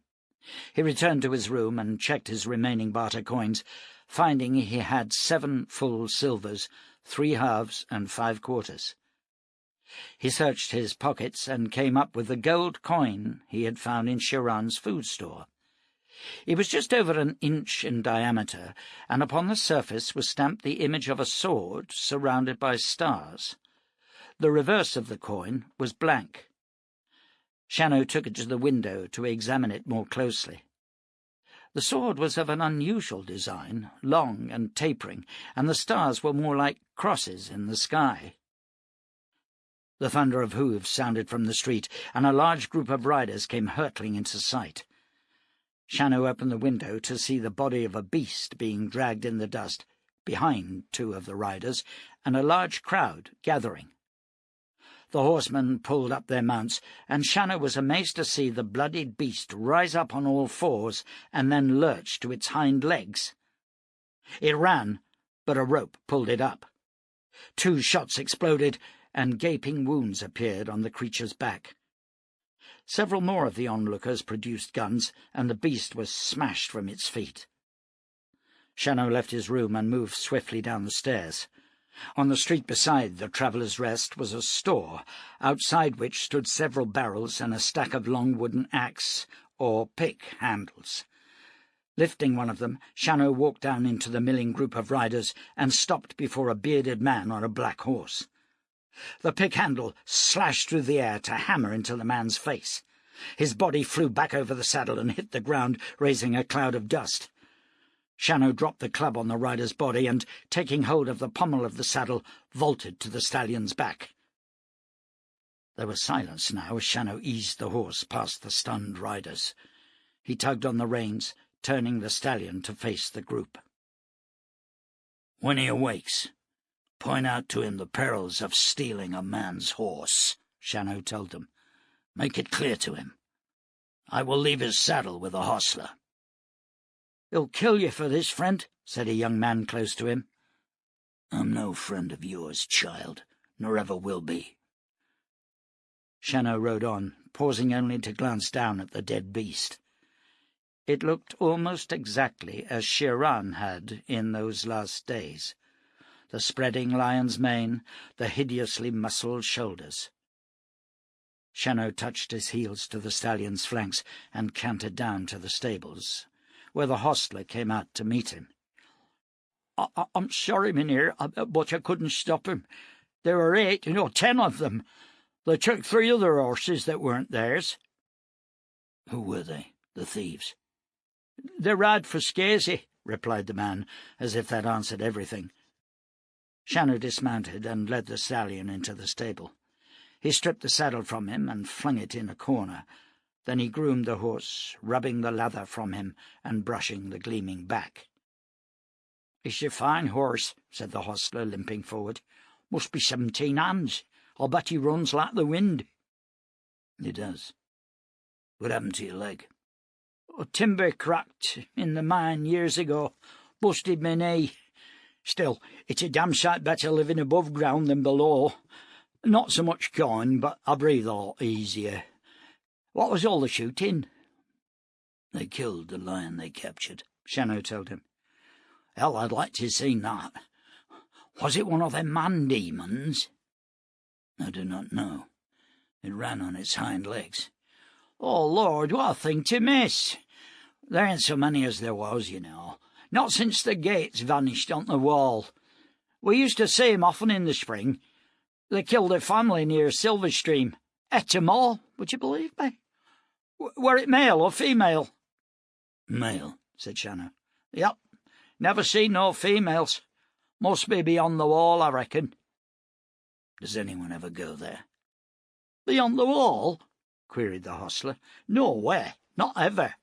Believe me, there's beings there to frizzle a man's soul." "If no one goes there, how can you know?" The hostler grinned. "No one goes there now. But 5 years ago there was an expedition. Only one man of 42 started out, got back alive. It was him that told about the sword in the sky, and he only lived a month, what with the wounds and the gases in his body. Then, 2 years ago, the gateways vanished. There were 3 of them, 20 feet high and as broad. Then one morning they were gone." "Filled in, you mean?" "I mean, gone. Not a trace of 'em, and no mark of any breaks in the wall. Lichens and plants growing over old stones, like there was never no gates at all." She knew the problem and could see the results, yet she was powerless to change the process, just as she had been powerless to save her son. The woman known as Krina prowled the medichamber, her dark eyes angry, her fists clenched. One small Sipstrassi stone could change everything. One fragment with its gold veins intact could save Oshiri and others like him. Little Luke would have been alive, and Shiran would still have been standing beside her, tall and proud. She'd searched the mountains and the valleys, had questioned the Diani, but no one had ever seen such a stone, black as coal and yet streaked with gold, warm to the touch and soothing to the soul. She blamed herself, for she had carried her own stone to this distant land and had used it to seal the wall. One great surge of Sipstrassi power to wipe out the gates which would have allowed man to corrupt the lands of the Diani. And then she had made the great discovery. Man had already corrupted them, back before the second fall. The people of the Diani, the people of the DNA, the cat people. There had been mutants and freaks in the world for hundreds of years. Krina had been educated to believe they were the result of the poisons and toxic wastes which littered the land, but now she was beginning to see the true wickedness that was the legacy of Between. Genetic engineering gone rogue in a hostile environment. New races birthed, others, like the Diani, slowly dying. The priest here believed that the changes were gifts from heaven, but they were happening more frequently, whole families showing signs of reversion. Krina's anger rose. She had seen the books and the records back at home base. Many diseases of the between times had been treated by producing bacterial DNA and using it in commercial production. Insulin for diabetics was one such. Food production had been boosted by inserting genes for growth into pigs and cattle. Promoter genes, these had been called. But the betweeners had gone much further. "May you rot in hell," she thought. Suddenly she smiled, because, of course, they were rotting in hell. The disgusting world had been swept away by the power of nature, like blood washing the pus from a boil. And yet it had not affected the core of the infection, man himself, the ultimate carnivore, the complete killer. Even now they warred amongst themselves, butchering and plundering. The spell of the land was at work. Colossal radiation levels, toxic wastes in the air they breathed, all coming together to create abnormally high levels of aggression and violence. The circle of history spun on. Already man had rediscovered guns, and had risen to the level the world had known in the middle 1800s. It would not be long before they took to the skies, before nations were formed, and wars spread. Slowly she climbed the stairs to the observatory platform. From here she could see the streets of the city and watch the people moving about their business. Further out she could see the farmlands and the herds of cattle, and away into the distance, like a shimmering thread, the wall between worlds. She could almost hear man beating upon it, venting his rage upon the ancient stones. Krina transferred her gaze to the south, where heavy clouds drifted over the new mountains and the sword of God was hidden. She shivered. A sudden storm broke in the east, and she swung to watch the lightning fork up from the ground, the dark thunderclouds swirling furiously. A cold wind screamed across the plain, and she shivered again and stepped inside. The city would withstand the storm, as it had withstood the first fall and the terrible fury of the risen ocean. As she turned away, she failed to see a glimmer of blue within the storm, as if a curtain had flickered in the wind, showing clear skies amid the lowering black clouds. At the centre of the blue shone the golden disk of a second sun, so that, for no more than a heartbeat, 2 shadows were cast on the streets of the city. Chapter 12. The riders dismounted and gathered around the fallen man. His nose was crushed and both eyes were swelling fast. His upper lip was split and bleeding profusely. 2 men lifted him, carrying him from the street to the sidewalk outside the Jolly Pilgrim. The owner, Josiah Broom, took a bowl of fresh water and a towel and moved to join them, kneeling beside the injured man. He immersed the towel in the cool water and then folded it, placing it gently over the man's blackened eyes. "It was a disgrace," he said. "I saw it. Unwarranted violence. Despicable." "Damn right about that," someone agreed. "People like him will ruin this valley, even before we get a chance to build something lasting here," said Broom. "He stole a horse, goddammit!" exclaimed Beth McAdam before she could stop the words. Broom looked up. "These men were hunting a beast that could have devoured your children, and they took the first mounts they could find. All he had to do was ask the man for his horse. But no, men like him are always the same. Violence, death, destruction. It follows them like a plague." Beth held her tongue and walked back to the eating-house.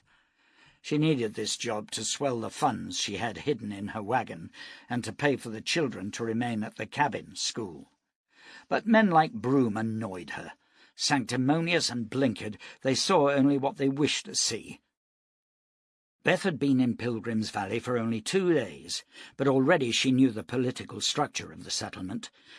These riders worked for Edric Scasey, and he was one of the 3 most powerful men in Pilgrim's Valley. He owned the largest mine, 2 of the stores, and, with the man Mason, the Traveller's Rest, and several of the gambling houses on the East Quarter. His men patrolled the tent city, extorting payment for their vigilance. Any who did not pay could guarantee to see their wagons or their belongings lost through theft or fire. In the main, Scasey's men were bullies or former brigands. Beth had watched the beast dragged in and shot down, and had seen Shannow recover his horse. The man who stole it was bruised but alive. Shannow could have asked for its return, but Beth knew the chances were that the man would have refused, and almost certainly that would have led to a gun battle. Broom was a dung-brain of the first order. But he was also her boss and, in his own way, a nice man. He believed in the nobility of man, that all disputes could be settled by reason and debate. She stood in the doorway and watched him tend the injured victim. Broom was tall and thin, with long, straight, sandy hair and a slender face dominated by large, protruding blue eyes. He was not an unhandsome man, and his manner towards her had been courteous. He was a widower with no children, and as such Beth had scrutinized him carefully. She knew it would be wise to find a good man with a solid base, so that she could ensure security for her children. But Broom could never fill her requirements. The injured man regained consciousness and was helped to a table. Beth brought him a cup of Baker's, and he sipped it. "I'll kill the whoreson," he mumbled. "So help me God, I'll kill him." "Don't even think like that, Mynheer Thomas," Broom urged. "What he did was appalling, but further violence will not eradicate it." The man pushed himself to his feet. "Who's with me?" he asked. 2 men joined him, but the others hung back. Thomas pulled his pistol from his belt and checked the loads. "Where'd he go?" "He took the stallion back to the stable," said a short, lean man. "Thanks, Jake. Well, let's find him." "Please, Mynheer," began Broom, but Thomas pushed him aside. Beth eased her way back through the kitchen and out into the yard. Then she hitched up her long skirt and ran behind the buildings, cutting through an alleyway and onto the main street ahead of the 3 men. At the end of the street she saw Shannow talking to the hostler in the doorway of the stable. Quickly she crossed to him. "They're coming for you, Shannow," she said. 3 of them. He turned to her and smiled softly. "It was kind of you to think of me. Never mind kindness. Saddle up and move. My belongings are still in my room. I would suggest that you wait here." "I said there are 3 of them. "Is the man I struck among them?" "Yes," she told him. Shannow nodded, removed his coat, and laid it across the stall beam. Then he moved out into the sunlight. Beth crossed to the doorway and watched him make his way to the centre of the street. There he stood and waited with arms hanging by his sides. The sun was high now, shining in the faces of the 3 pistoliers. They came closer, the 2 on the outside angling themselves away from Thomas in the centre. Beth felt the tension rise. "Now, how'd you feel, you whoreson?" shouted Thomas. Shannow said nothing. "Cat got your tongue?" Closer now they came, until only about 10 paces separated them. Then Shannow's voice sounded low and clear. "Have you come here to die?" he asked. Beth saw the man on the right rub sweat from his face and glance at his friend. Thomas grabbed for his pistol, but a single shot punched him from his feet. His legs twitched in the dust, and a slow stain spread on the front of his trousers. The other 2 men stood statue still. "I would suggest," said Shannow quietly, "that you carry him off the street." They hurried to obey as he walked back to Beth and the hostler. "I thank you again, Fray McAdam. I'm sorry that you needed to witness such an act." "I've seen dead men before, Mynheer Shannow, but he has a lot of friends, and I don't think it'll be safe for you here. Tell me, how did you know those others would not fight?" "I did not," he told her, "but he was the man carrying the anger. Will you be going to the parson's gathering tomorrow?" "Might be." "I would be privileged if you and your children would accompany me." "I'm sorry, Mynheer," said Beth. "I think you are now in some peril, and I will not allow my children to be in your dangerous company." "I understand. You are correct, of course." "Were I without children, the answer might have been different." He bowed and walked out into the sunshine. "Dumb, but he's cool," said the hostler. "Well, Thomas ain't going to be missed. Not by a long shot." Beth did not reply. The Jerusalem man paused on the street, where only a dark patch of blood showed where a life had been taken. He felt no regret. The dead man had made his own decision, and Shannow recalled the words of Solomon. "Such is the end of all who go after ill-gotten gain. It takes away the lives of those who get it." It was a long walk back to his rooms, and Shannow could feel the eyes of many upon him as he strode along the dusty street. The former riders were now grouped around the eating-house, but they did not speak as he passed. Clem Steiner was waiting inside the Traveller's Rest. The young man rose as he entered. "I knew," he said. "Something told me you were a fighter when I first seen you sitting in the long bar. What is your name, friend?" "Shannow." "I should have guessed it. The Jerusalem man. You're a long way from home, Shannow. Who sent for you? Brisley? Fenner?" "No one sent for me, Steiner. I ride where I please." "You realize we may have to go up against one another?" Shannow stared at the young man for several seconds.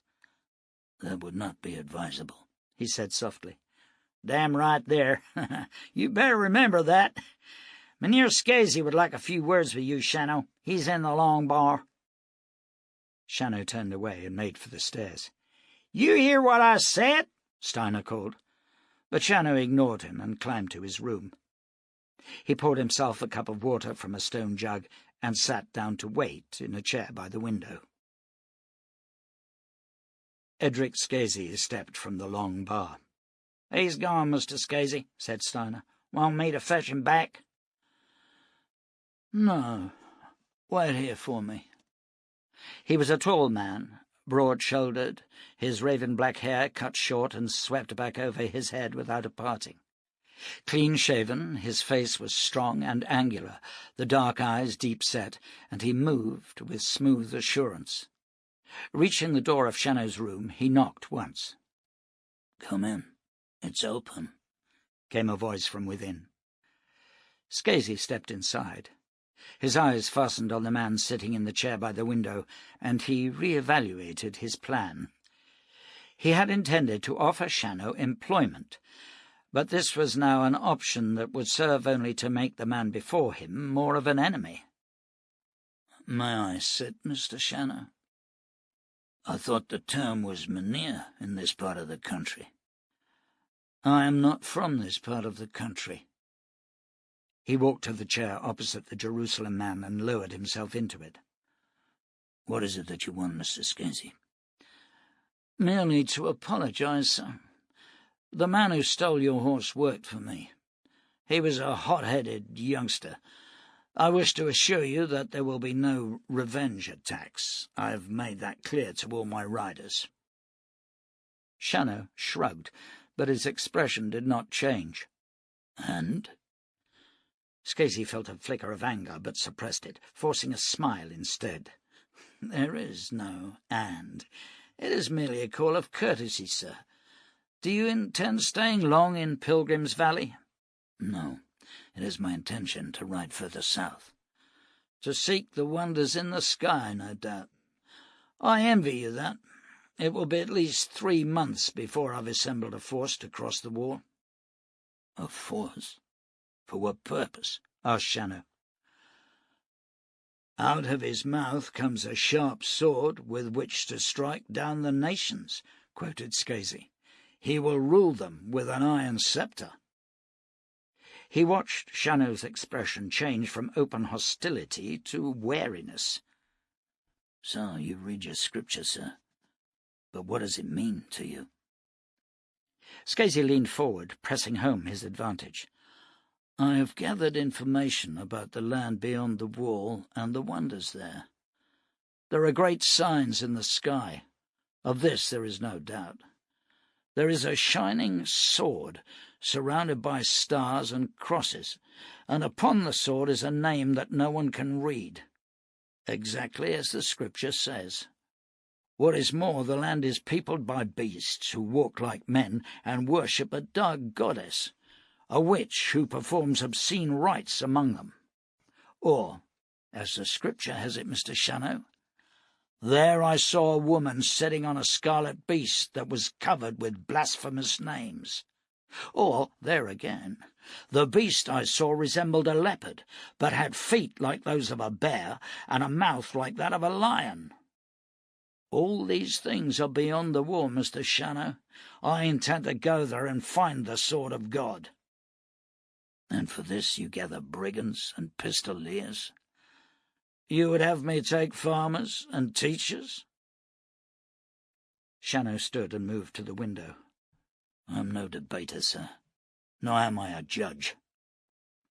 Behind him, Scasey masked a smile of triumph and remained silent. Shannow turned, his pale eyes fixed on Scasey. But neither am I a fool, Mr. Scasey. You're a man who seeks power, domination over your fellows. You are not a seeker after truth. Down there your men are feared, but that is no business of mine. You are correct, Mr. Shannow, when you talk of the pursuit of power. But that is not an evil thing in itself, surely. Was not David the son of a farmer, and did he not rise to be king over Israel? Was not Moses the child of a slave? God gives a man talents, and therefore it is right that he should use them. I am no wilful murderer, nor brigand.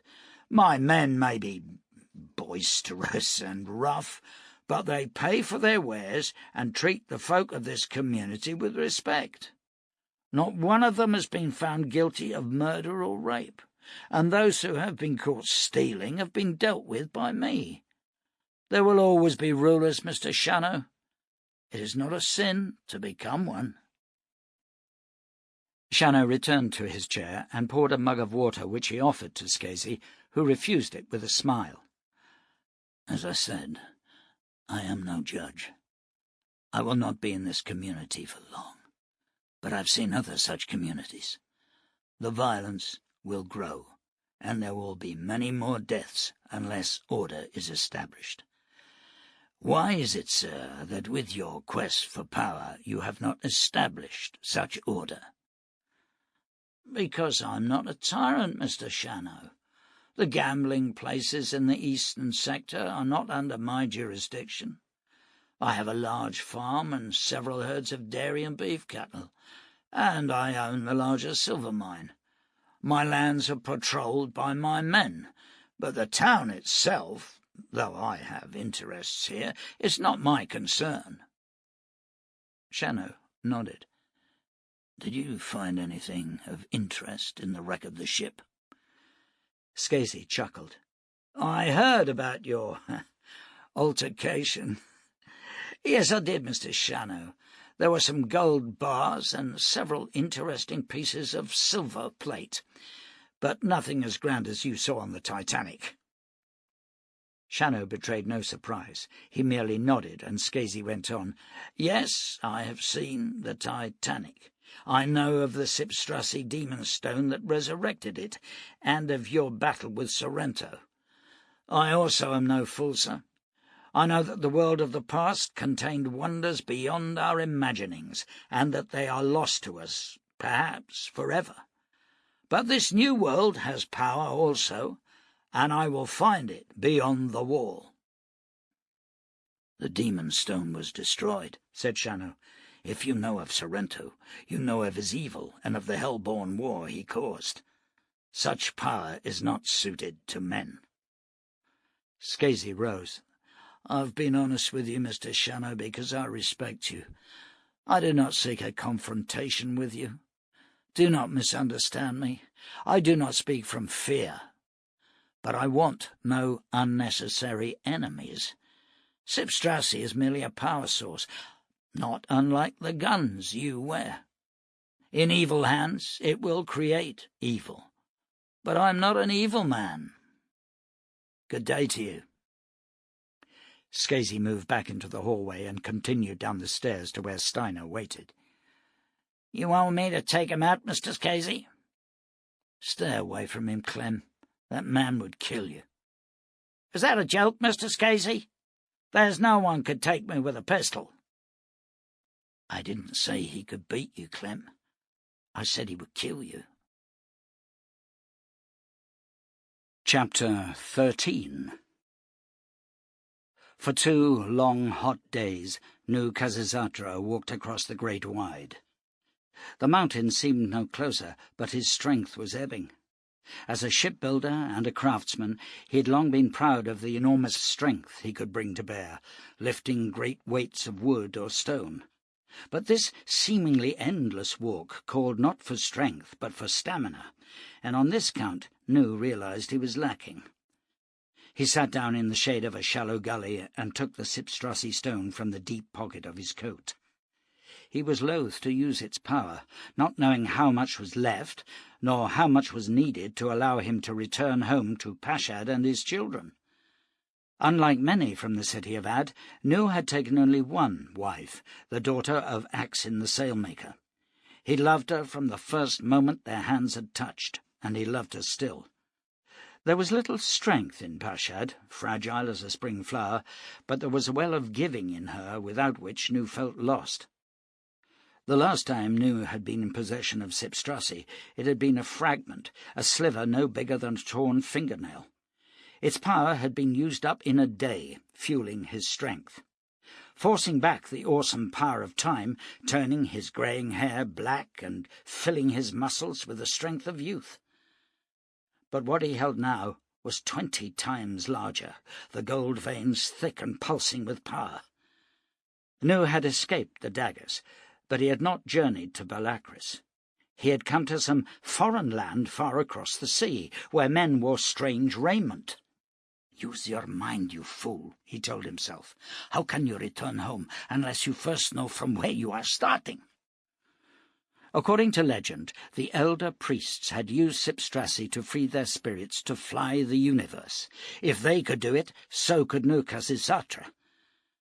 He moved to his knees and prayed to the Great One, using 10 of the 1,000 names known to man.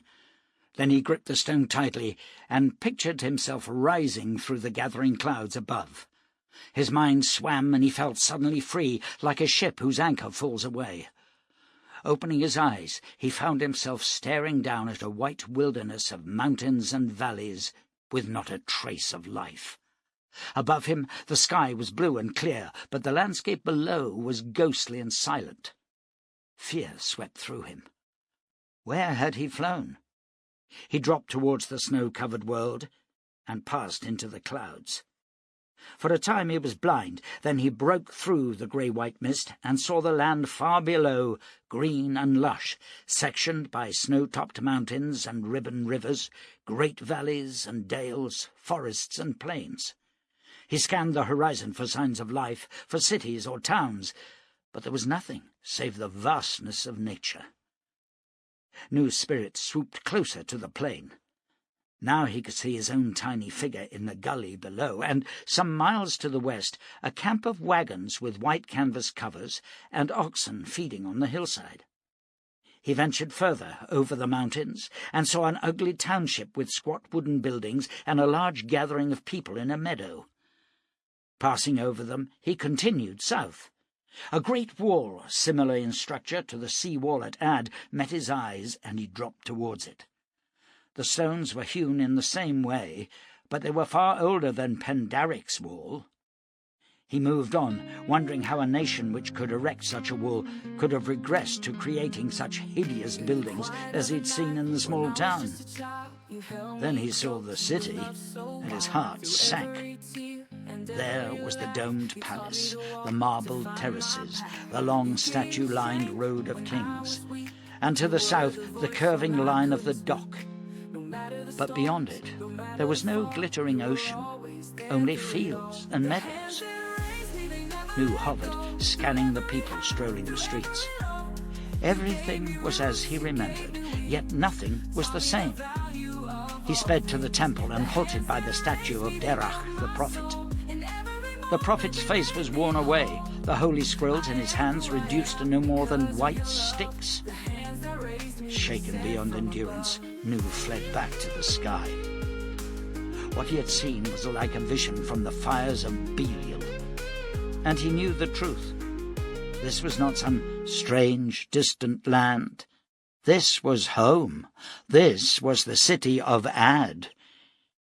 He recalled his vision of the sea roaring up and the 3 suns in the sky. This was the world of the future. He returned to his body and wept for all that had been lost, for Pashad and his sons, for Bali and his friends, and for all the people of a world soon to die, of a world that had already died. Nu Khazizatra wept for Atlantis. At last his tears dried, and he lay back against a rock, his body aching, his heart heavy. What point was there in his warnings to the people? Why had the Lord Kronos used him if there was no hope? No hope. You of all men should know the folly of that thought. His first ship had been caught in a terrible storm. All his money had been tied into the venture, and more. He'd borrowed heavily, pushing himself and his family into awesome debt. As the voyage was nearing completion, with the cargo secure in the hold and his fortune assured, the winds had turned foul, the sea had roared. Great waves pummeled the vessel, hurling it towards the black cliffs poised like a hammer above them. Most of his crew had panicked, flinging themselves over the side and risking almost certain death in the raging sea. Not so Nu Khazizatra. Holding to the tiller, straining with all the power in his formidable frame, he locked his gaze to the black monstrosity looming over him. At first there'd been no response, but then the sleek craft began to turn. Nu's muscles had been stretched to tearing point, but his ship missed the cliff and raced on towards the peril of a hidden reef. Only 3 out of 30 crew members remained with him, and these clung to the timbers, unable to aid their master for fear of being washed overboard. "The anchor!" yelled Nu into the teeth of the storm. Salt spray lashed his face, hurling the words back at him. Lifting one arm from the tiller, he pointed at the rope break by the iron anchor, and one of his crewmen began to haul himself back to the stern. A huge wave hit him and he lost hold. His body slid down the deck. Nu released the tiller and dived for the man, catching his tunic just as he was about to topple over the side. Clamping his right hand to a stay, Nu hauled the seaman to safety. The ship sped towards the reefs, hidden like fangs of a monster below the foaming waves. Nu staggered upright and forced a path to the tiller. The seaman struggled with the anchor brake. Suddenly it gave, and the iron weight hissed over the side.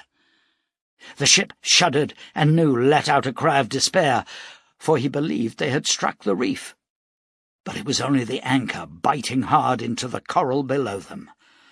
The ship bobbed, and the cliff, which had been such a threat, now became a shelter from the ferocity of the storm. The wind died down in the bay. "We're still shipping water!" shouted the crewman Nu had rescued. "Start the pump and see where the problem lies," Nu ordered, and the man raced below. The 2 other crewmen followed him, and Nu sank to the wet deck. The moon broke clear of the storm clouds as he glanced to port. Rows of jagged rocks, black and gleaming, could be seen above the swell. Had the ship struck any of them, it would have been ripped open from prow to stern. Nu hauled himself upright and moved to the starboard side. Here, too, the reef could be seen. Somehow, by some miracle, he had steered the vessel through a narrow channel between the reefs. The crewman returned. "The lever is dropping. The ship is sound, master." "You have earned a good bonus, Aquila. I'll see you get it." The man grinned, showing broken front teeth. "I thought we were finished. It looked so hopeless." Nu Khazizatra's fortune had been built on that first adventure, and his reply to Aquila was now carved on the tiller of each of his ships. "Nothing is ever hopeless, as long as courage endures." The memory of that night came flooding back to him, and he pushed himself to his feet. Despair, he realized, was as great an enemy as Shahrazad or the king's daggers. His world was doomed, but that did not mean Pashad must die. He had a Sipstrasi stone, and he was alive.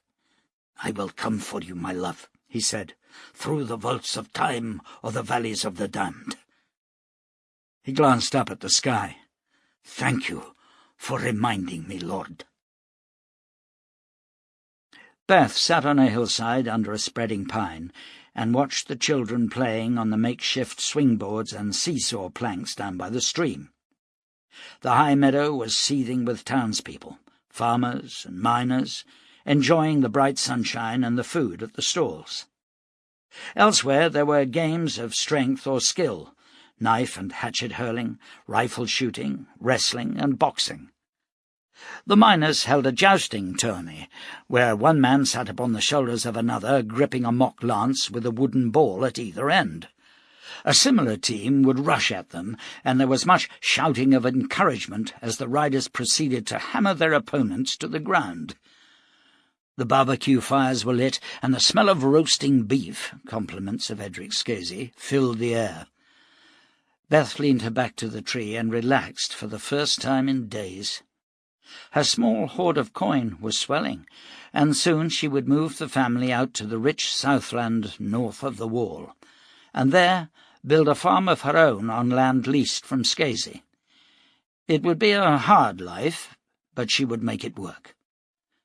A shadow fell across her, and she looked up to see Jon Shannow standing, hat in hand.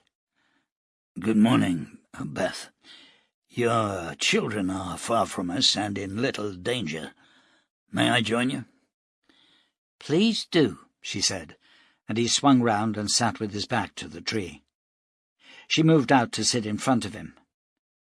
"I know who you are," she told him. "The old town knows." "Yeah," he said wearily. "I expect they do. It is a fine gathering, and people are enjoying themselves. That is good to see." "Why did you come here?" she pressed. "It is only a stopping place, Beth. I shall not be staying. I was not summoned here.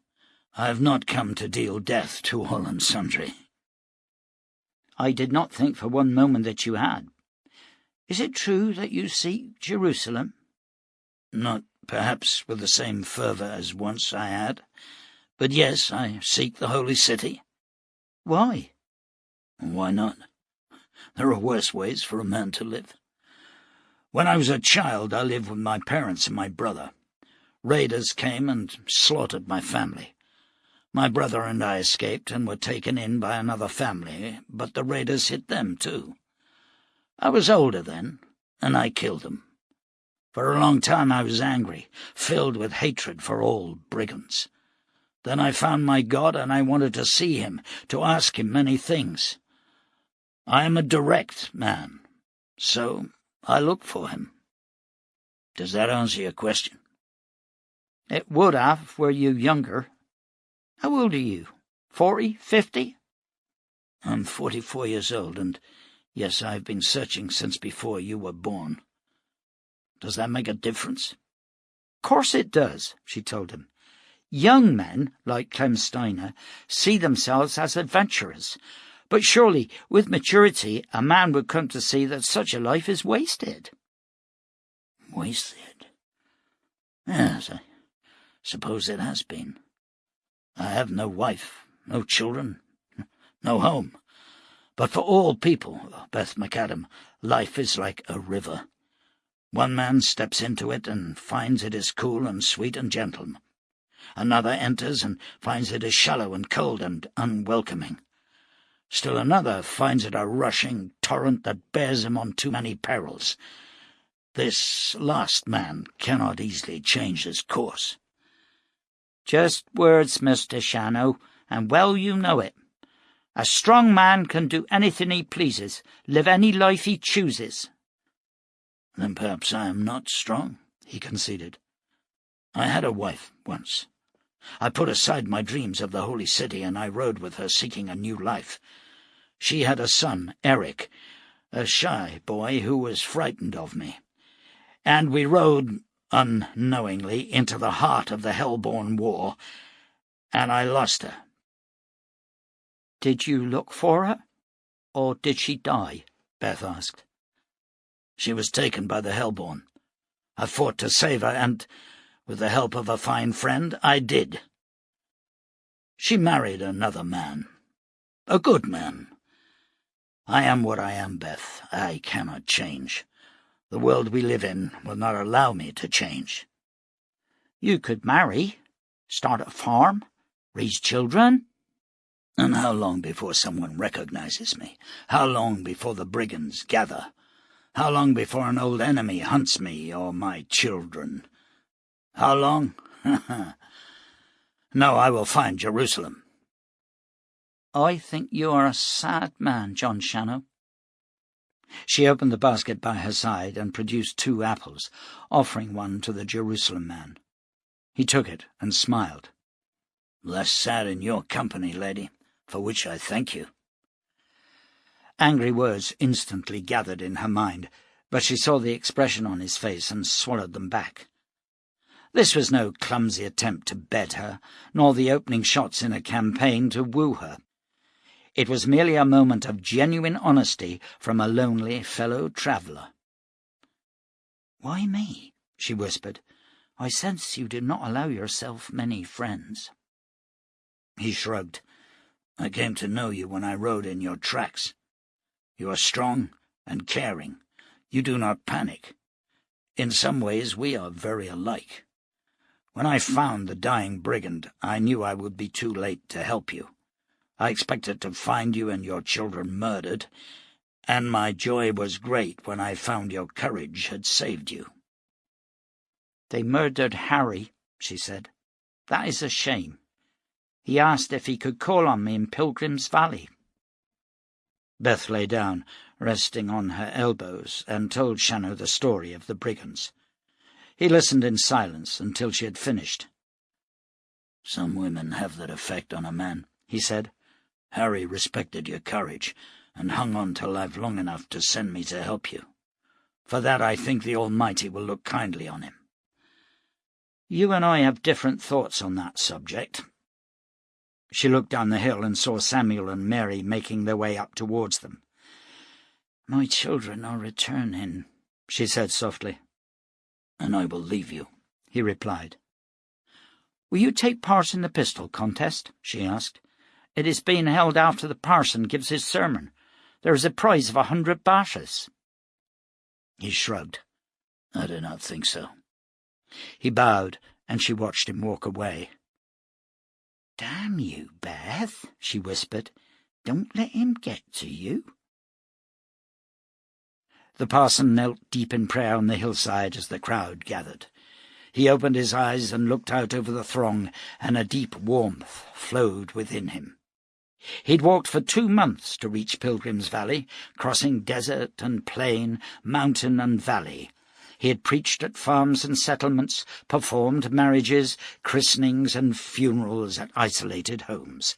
He'd prayed for the sick and been welcomed wherever he walked.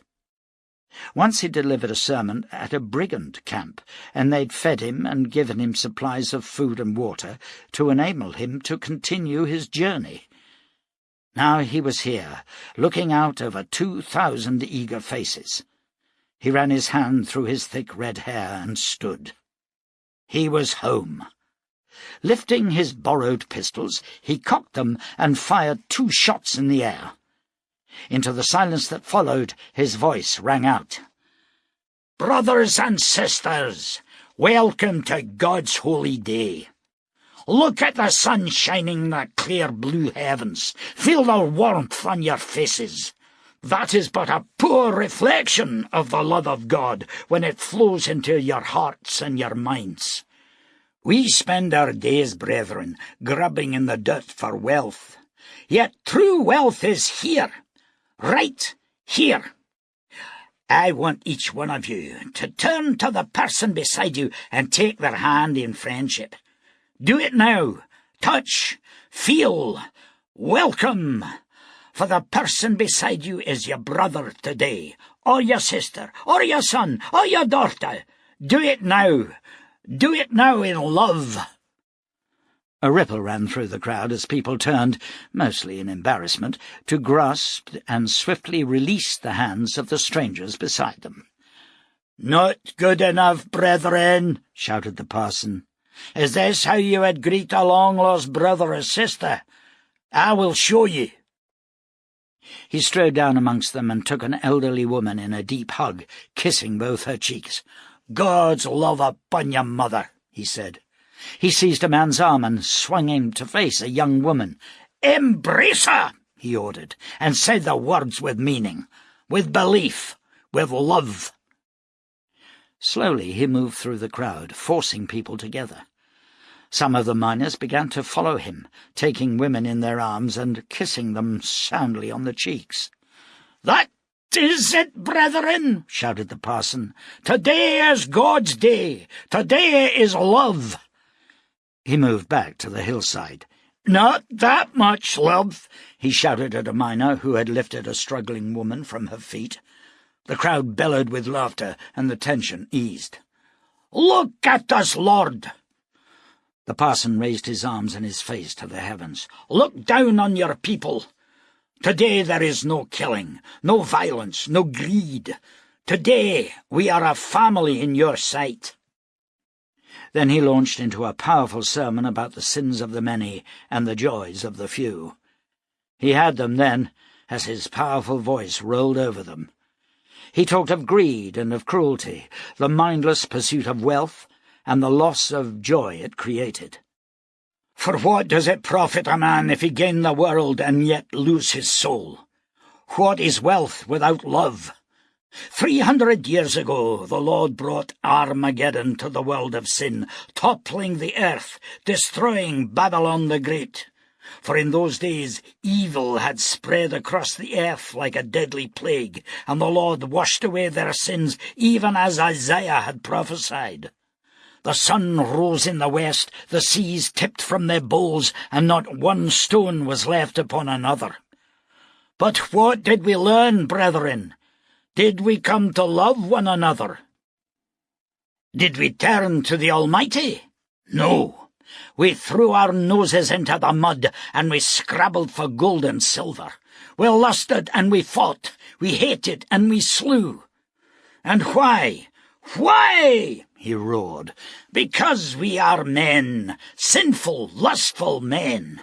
But not today, brethren. We stand here in God's sunshine, and we know peace. We know love. And tomorrow I will build me a church on this meadow, where the love and the peace of today will be sanctified, where it will be planted like a seed.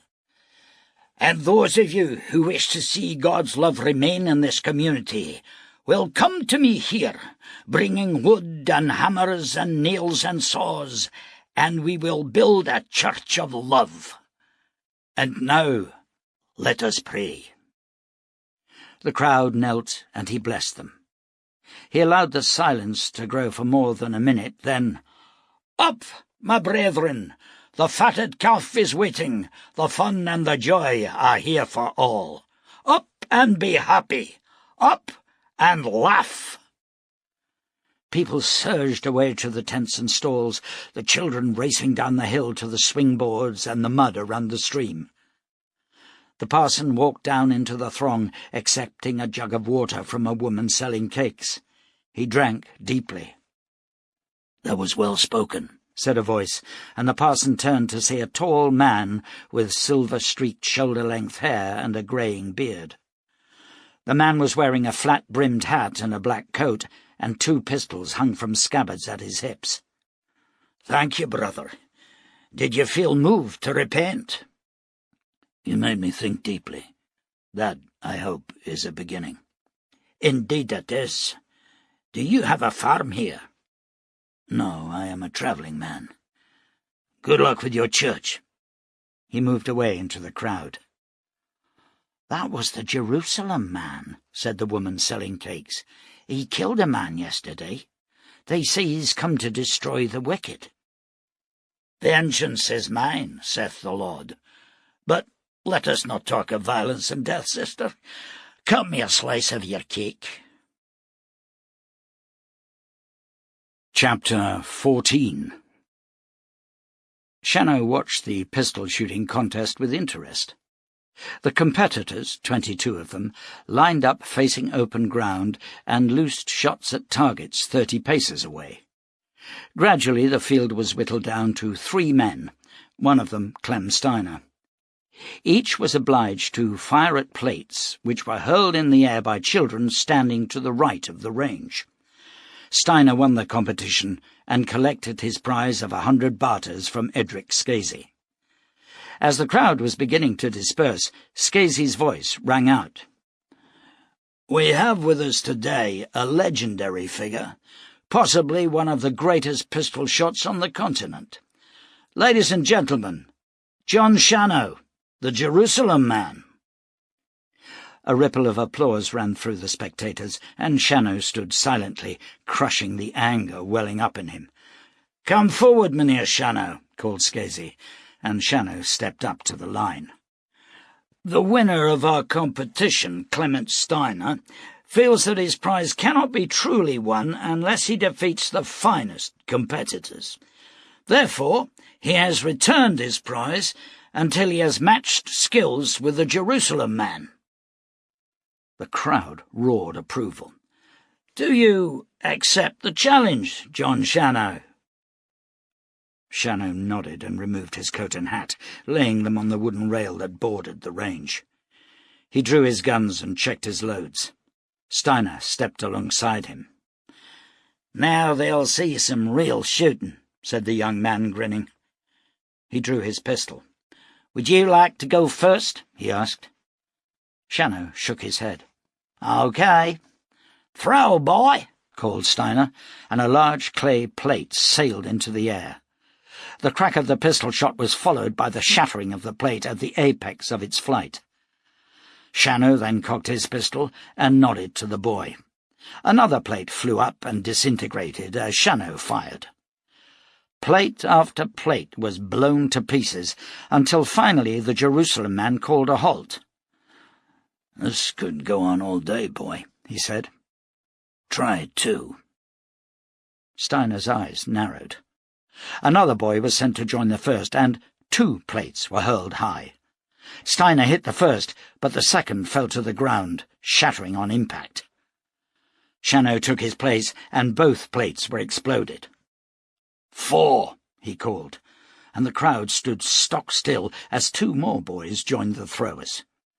Shannow cocked both pistols and took a deep breath. Then he nodded to the boys, and as the plates soared into the air, his guns swept up.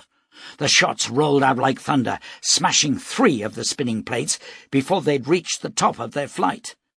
The 4th was falling like a stone when the bullet smashed through it. The applause was thunderous as Shannow bowed to the crowd, reloaded his pistols, and sheathed them. He put on his coat and hat and collected the prize from Scasey. The man smiled. "You did not enjoy that, Mr. Shannow.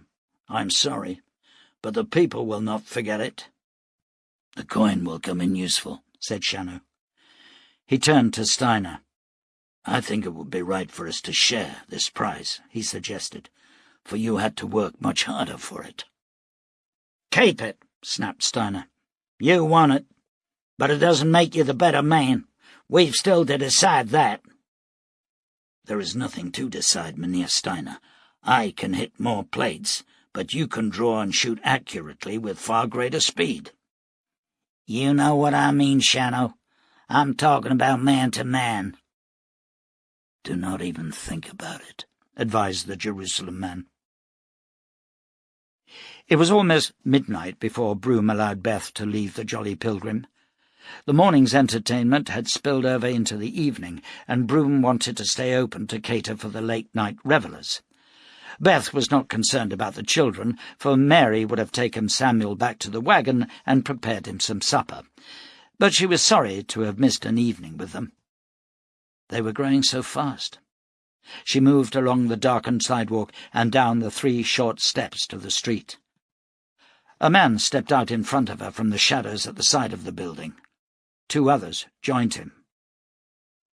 "Well, well," he said, his face shadowed from the moonlight by the brim of his hat. "If it ain't the whore who killed poor Thomas." "His stupidity killed him," she said. "Yeah? But you warned the Jerusalem Man, didn't you?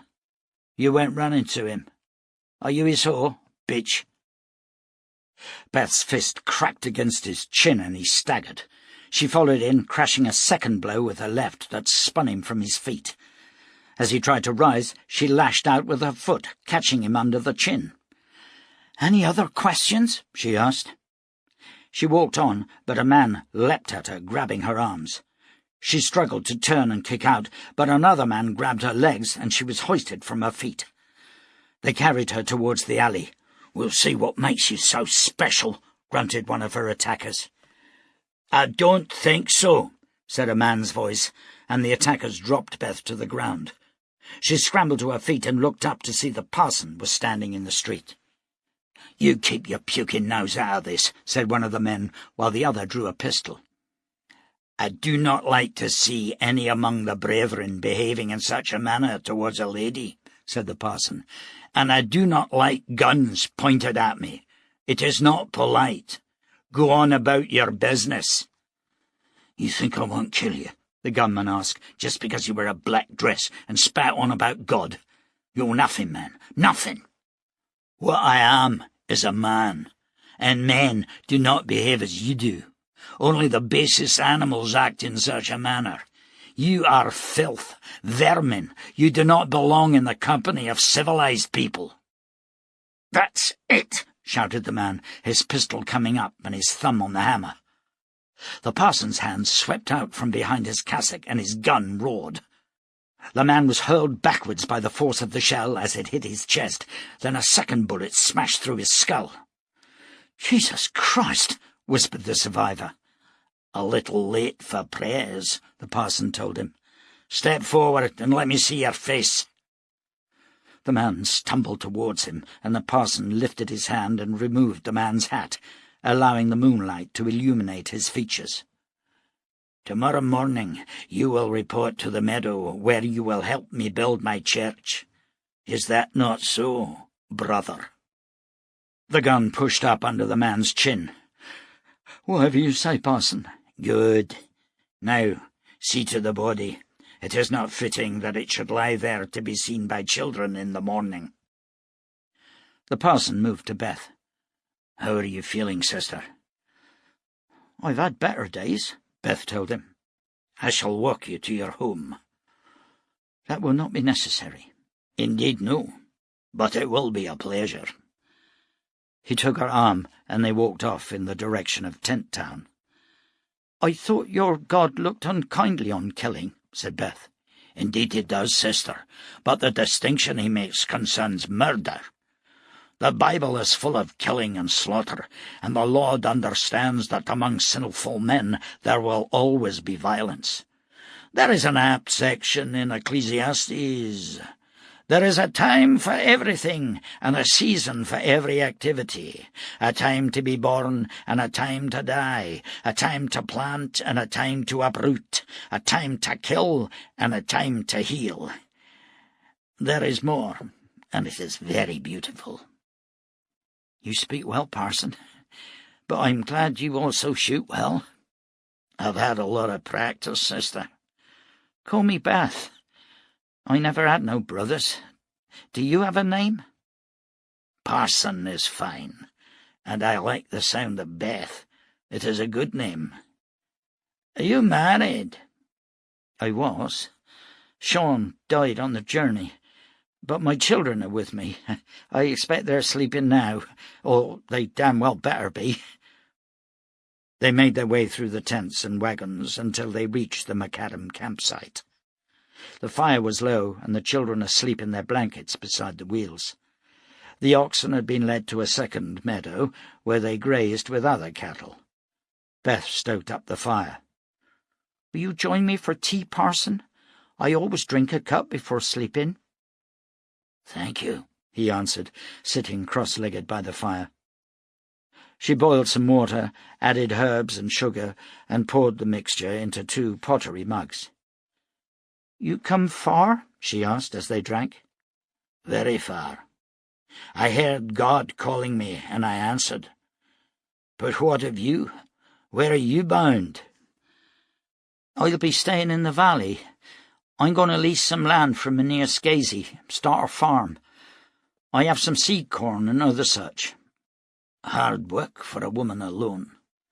I won't be alone long, parson. It's not my way. No, I can see that, he answered without embarrassment. By the way, where does such a charming young mother learn the rudiments of the left hook? It was a splendid blow with all your weight behind it. My husband Sean was a fist fighter. He taught me that, and much more. He was a lucky man, Beth. He's dead, parson. Many men live a long lifetime and never meet a woman like you. They, I think, are the unlucky ones. And now I must bid you good night. He rose and bowed. You come again, parson. You're always welcome. That is nice to know. I hope we will see you in our new church. Only if you have songs. I like to sing. We'll have songs just for you, he told her, and walked away into the shadows. For a while Beth sat quietly by the dying fire. The parson was a strong man, and extraordinarily handsome, with that fine red hair and easy smile. But there was something about him that disturbed her, and she thought about it, trying to pin down her unease. Physically she found him attractive, but there was about him a tightness, a tension that left her wary. Her thoughts strayed to Jon Shannow. Similar men, and yet not so. Like thunder and lightning, both were companion to inner storms. But Shannow was aware of his own dark side. She was not sure about the parson. Beth stripped off her long woolen skirt and her white blouse and washed in cold water. Then she slipped into a full-length bedgown and settled down into her blankets. Her hand moved under the pillow, curling round the walnut butt of her pistol. And she slept. During the night there were 2 killings, and a woman was raped behind a gambling house in the east section. Shannow sat silently in the corner of the long bar, drinking a baker's and listening to the tales. It seemed the parson had killed one man who was attacking a woman, but the other shooting was a mystery, save for the fact that the dead man had won a large amount of coin playing carnat at a gambling house run by a man named Weber. Shannow had seen it all before. Crooked gamblers, thieves and robbers congregating in a community that had no law. When would the upright citizens ever learn, he wondered. There were around 2,000 people in Pilgrim's Valley, and no more than 100 villains. Yet the brigands swaggered around the town, and the good people stepped aside for them. He stared sourly into the dark depths of the drink before him, and knew that he was tempted to cut away the disease afflicting the community, to storm the bastions of the ungodly and root out the evil. Yet he would not. I no longer Lance Boyles. That's what he had told Boris Heimat, and it was true. A man could take only so much rejection and the contempt of his fellows. It always began with fine words and promises. "Help us, Mr. Shannow. We need you, Mr. Shannow. Good work, Mr. Shannow. That will show them, sir." And then, "But do you have to be so violent, Mr. Shannow? Is the bloodshed necessary? When will you be moving on?" But no more.